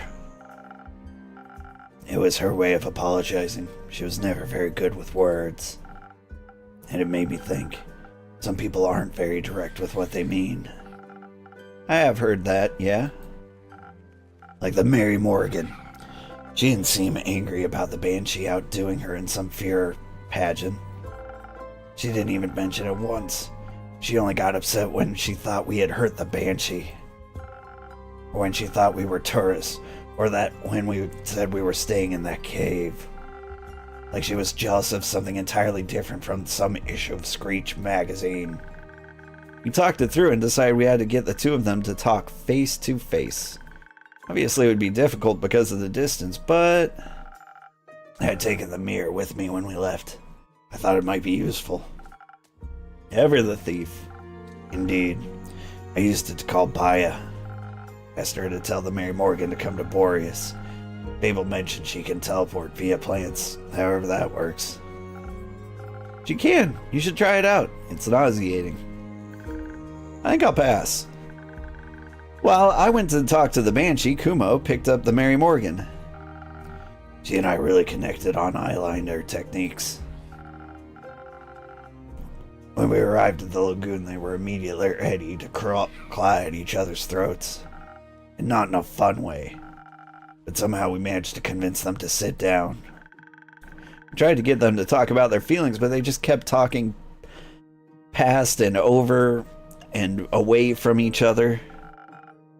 Arguing about an issue that didn't exist. So I had this crazy idea. I took out my new lute and asked them if they wanted to write a song together. They declined and insisted their voices would clash, but I thought at the very least it'd stop them from arguing.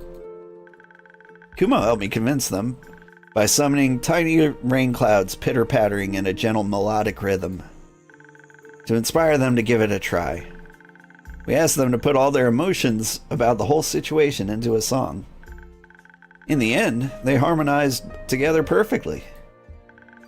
Like their voices were made for each other, and the gentle hum of my lute. It was beautiful. And a little bone-shattering, but very romantic. Most importantly, the song finally got them to understand each other.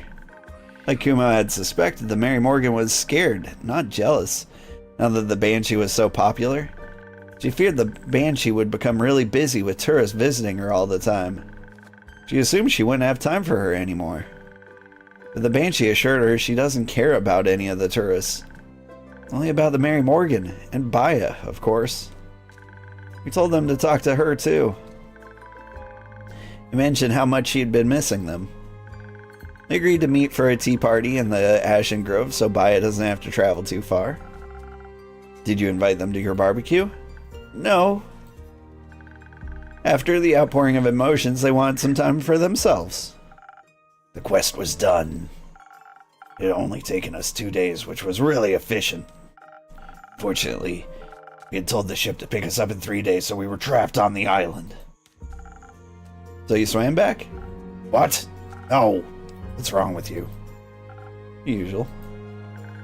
We started brainstorming about what we could do while we waited. So I asked about the cheesecake recipe. Then I realized there wasn't anywhere to bake it. They don't have any taverns on Boreas. It was a stupid idea. It wasn't. Somewhere in the island, there had to be something to bake a cheesecake in. Did you find that something? We did. It turned out into its own small little quest. First, we had to find the right place for our adventure. We met these lovely gnomes living in their little mushroom houses. And they offered to let us use their ovens.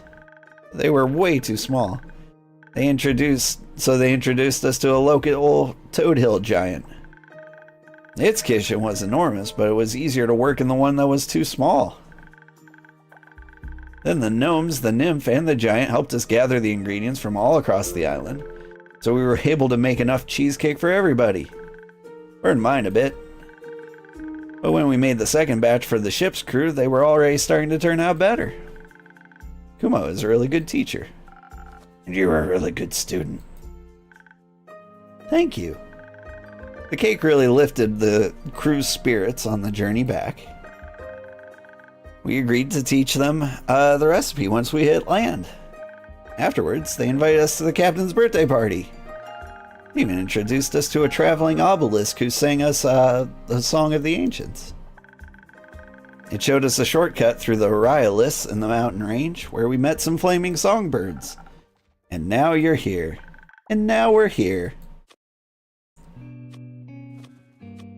Well, I'm glad you two came back. Of course we did. I promised a good story. And you delivered tenfold.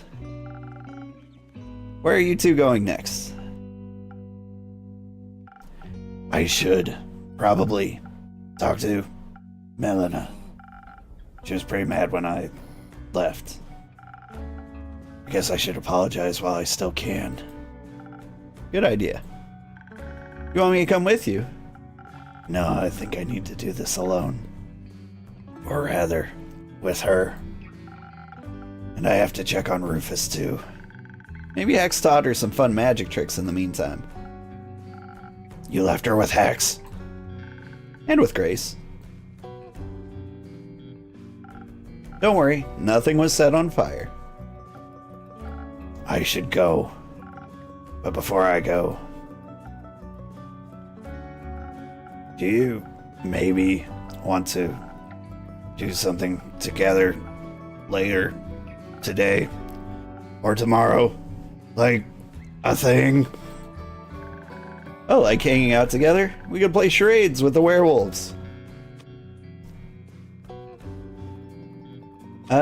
I think you meant hanging out as in a date?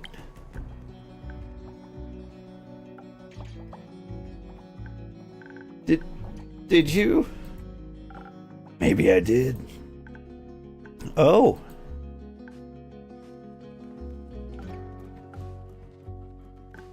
Okay. That sounds really fun. Cool. I'll pick you up, or I'll see you around. Whatever. I'll see you. I'm looking forward to it. Me too. Oh, that was cute. He asked me on a date. He did. That's... What? What do I do now? Do you think Archie has books on dating? Or maybe I should ask the Hydra for advice. It probably knows about dating, right? Archie is still on his quest. Also, I'm right here. You're right. What should I do?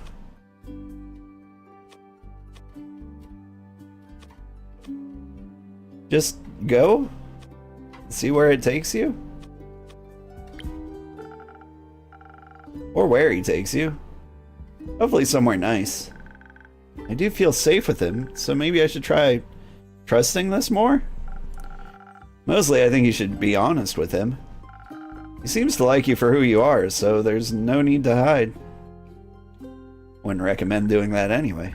That's the scary thing. Why does he feel that way? Because you are very lovely? People keep saying that. But sometimes I just feel a lot lovelier hiding, you know? To me it sounds like it's perhaps a bit too late for that. Sorry for listening in. You two were just very sweet. It's okay. I also thought it was very sweet. He was very sweet. And now that he's gone, I have time to think again. I'm not sure if I was supposed to be that type of sweet anymore. He was just being nice? He asked you on a date because he was just being nice? Well, maybe. He felt bad for me, or something. Innkeeper dear, I think Fable might be in need of another drink. Maybe something to untangle her thoughts, something for a quick escape from all this overthinking. That sounds good. I'll see what I can do.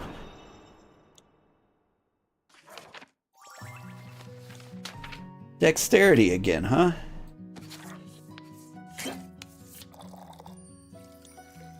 I think she needs intelligence. Or they need intelligence, sorry. I gotta use the right pronouns there. Like, just think it through.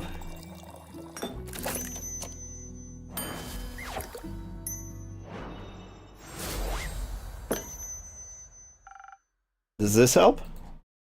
Very much so. Thank you. I feel like now I can uncurl the yarn ball that is my brain. What do you think I should do? What do you want to do? I want to go on our date, and I want to get to know him better. Maybe even get him to know me better, too? Do you think he would like that? I think so, yes. It seems like you don't need our answers. You have yours already. Sometimes I just feel like I need permission to listen to my heart. Did you know you can give that permission to yourself? I forget that every time, but I know you're right. I think I know what to do now. Somewhat. But I'll figure the rest out. Thank you for listening to me. I think sometimes that's all I really need when I'm scared. There's nothing wrong with being scared, as long as you don't run from things that make you happy. You're right. It took me a while to realize that. Running is so easy, you know? You always know where to go. Away. But staying, you have to actually look at yourself, figure out what your part is in everything. That can be a lot. But when I was on the journey back from Boreas, dancing with Kumo to the music of the Navigator's fiddle, thinking about how I would have never gotten to that point if I hadn't put myself out there. Realize that life is so much more than a constant game of hide and seek from the things that truly mean something. And I decided to stop running from my life.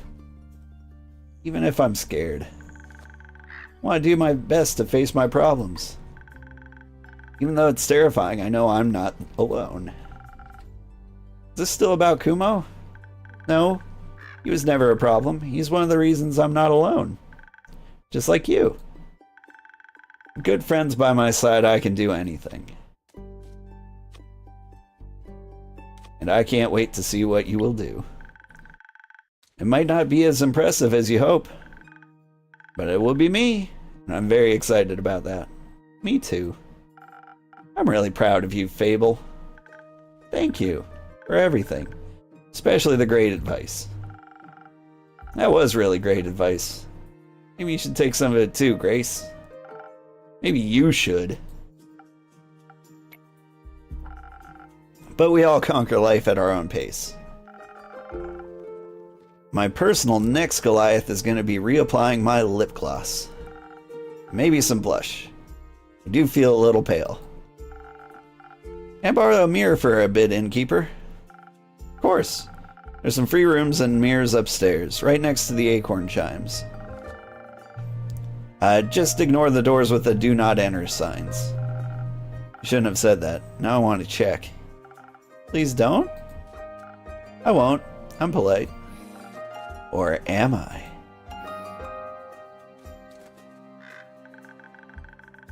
I hope she won't find all the nightmare creatures that you have locked up there. Let's. Have you ever visited the Twilight Chasm? Not for long enough to capture any creatures. I see.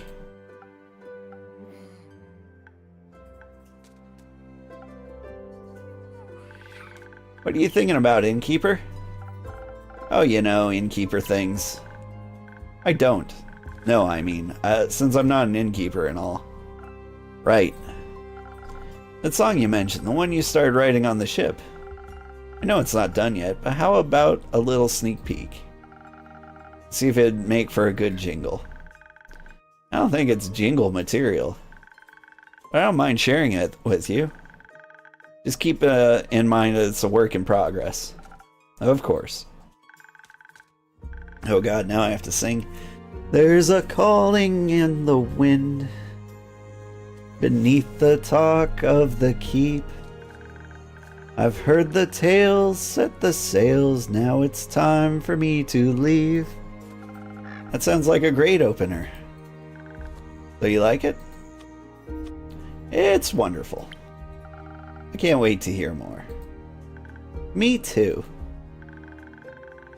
But still a little rough around the edges. I feel like it's missing something. Maybe the next adventure? Maybe. Will you let me know when it's done? Of course. I can't wait to show you the finished version. Thank you, Fable. I'm proud of you. Or maybe finally finishing a song? Or not running. Oh. Thank you. Me too. Innkeeper, you ever think about taking your own advice? All the time, yes. Why don't you? I don't know. It's hard, I know. But I promise I believe in you as much as you believe in me. And I know we'll both be okay. I would like that. Me too. Well, I've talked a lot today. I'll give you some space.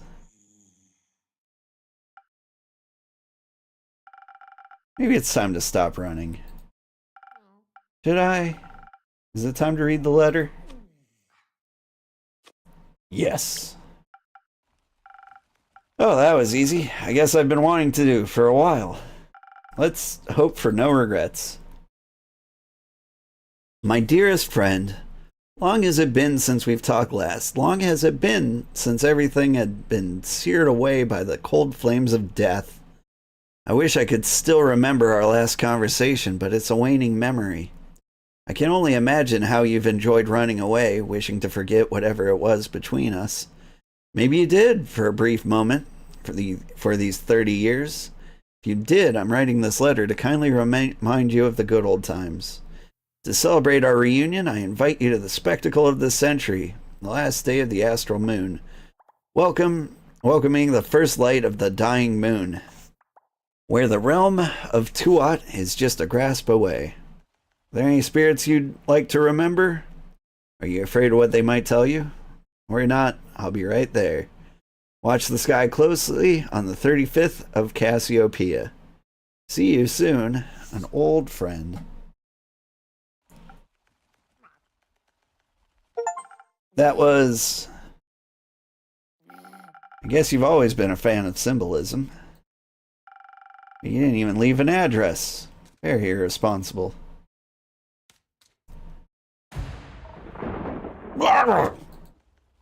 Pardon? No time. Duck, now! What's going on? Are you okay? Do you need help? Healing? Something's coming! Something big! Your next show? What? No! There's no time, Doc! Is it the ground?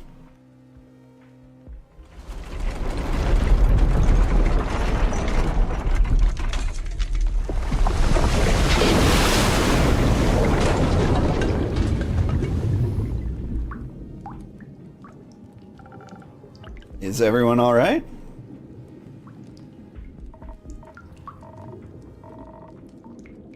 I think they said they were all right. Yeah, that was a close call. Could have been really dangerous. What just happened? Why is there water outside the tavern? I'd also like to know the answer to that question. I've got no clue. I was just outside by the woods drafting my newest song when the ground beneath my feet began to rumble. Not even a minute passed by and it rumbled again.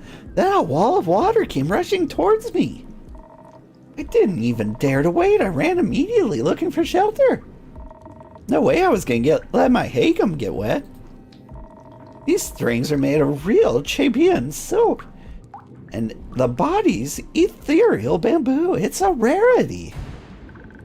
The first thing going through your mind with a giant wave rushing at you? Of course.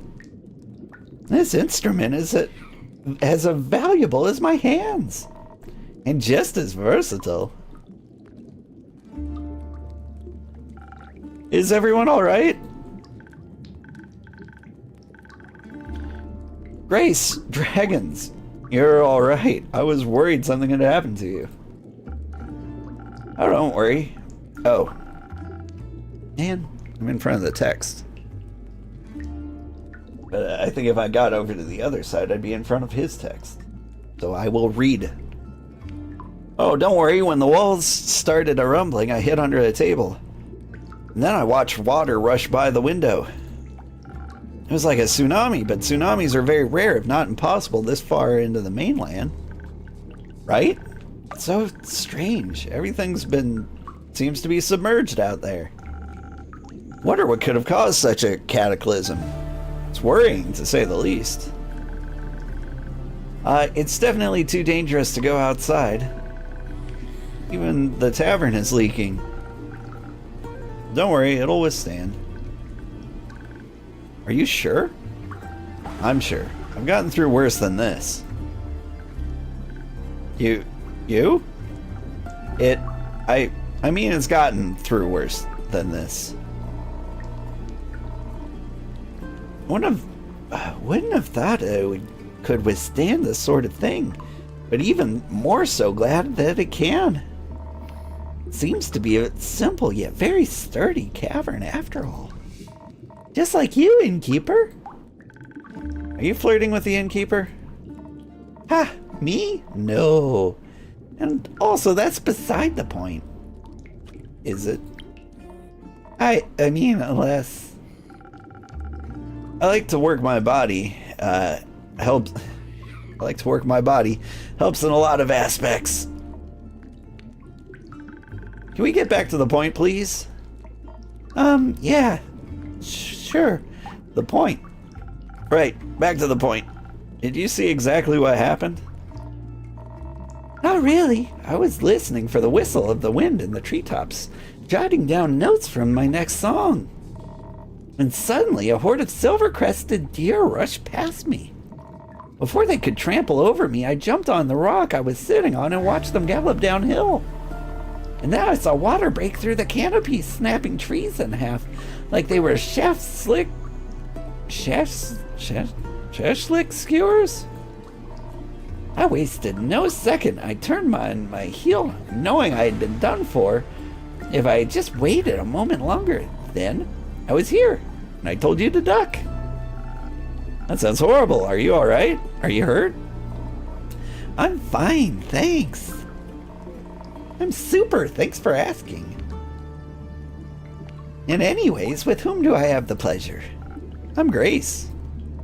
Nice to meet you, Grace. Oh my, you're Voyage, aren't you? The silver-tongued virtuoso. Yes, that would be me.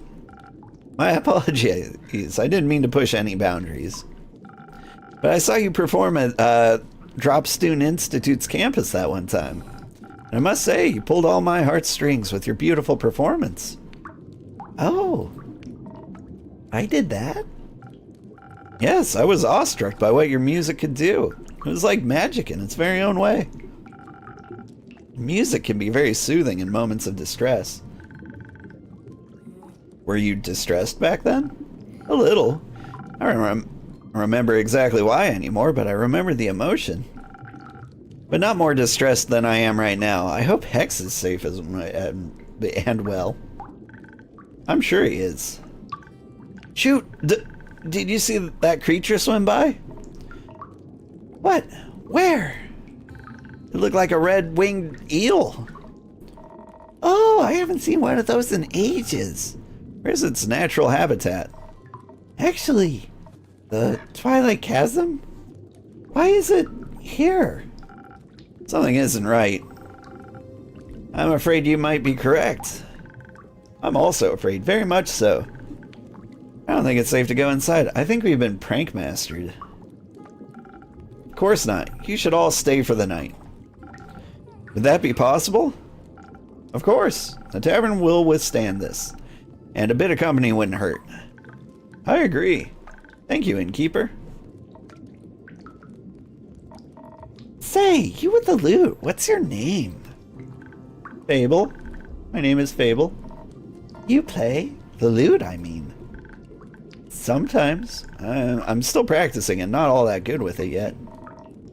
How about we play together? A song or two to lift our spirits as we wait out this catastrophe going on outside. It's very untuned. Goes out of tune really quickly. Guess that's a lute thing. I gotcha. Show it to me. I'll help it, and then we'll jam until a new dawn rises. Blub blub. Sleep with the fishies is the achievement I got.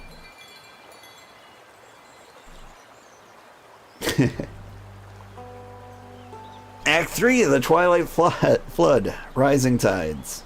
Alright. I think that's when I sign off. Thank you so much for watching. Thank you for bearing with me while I dealt with technical difficulties over the weekend. And I will be back to play more of this tomorrow. And we will see exactly what the heck happened. And I don't know, I guess we serve fish people now. Alright. Thank you so much, everybody. Have a wonderful day. Bye-bye.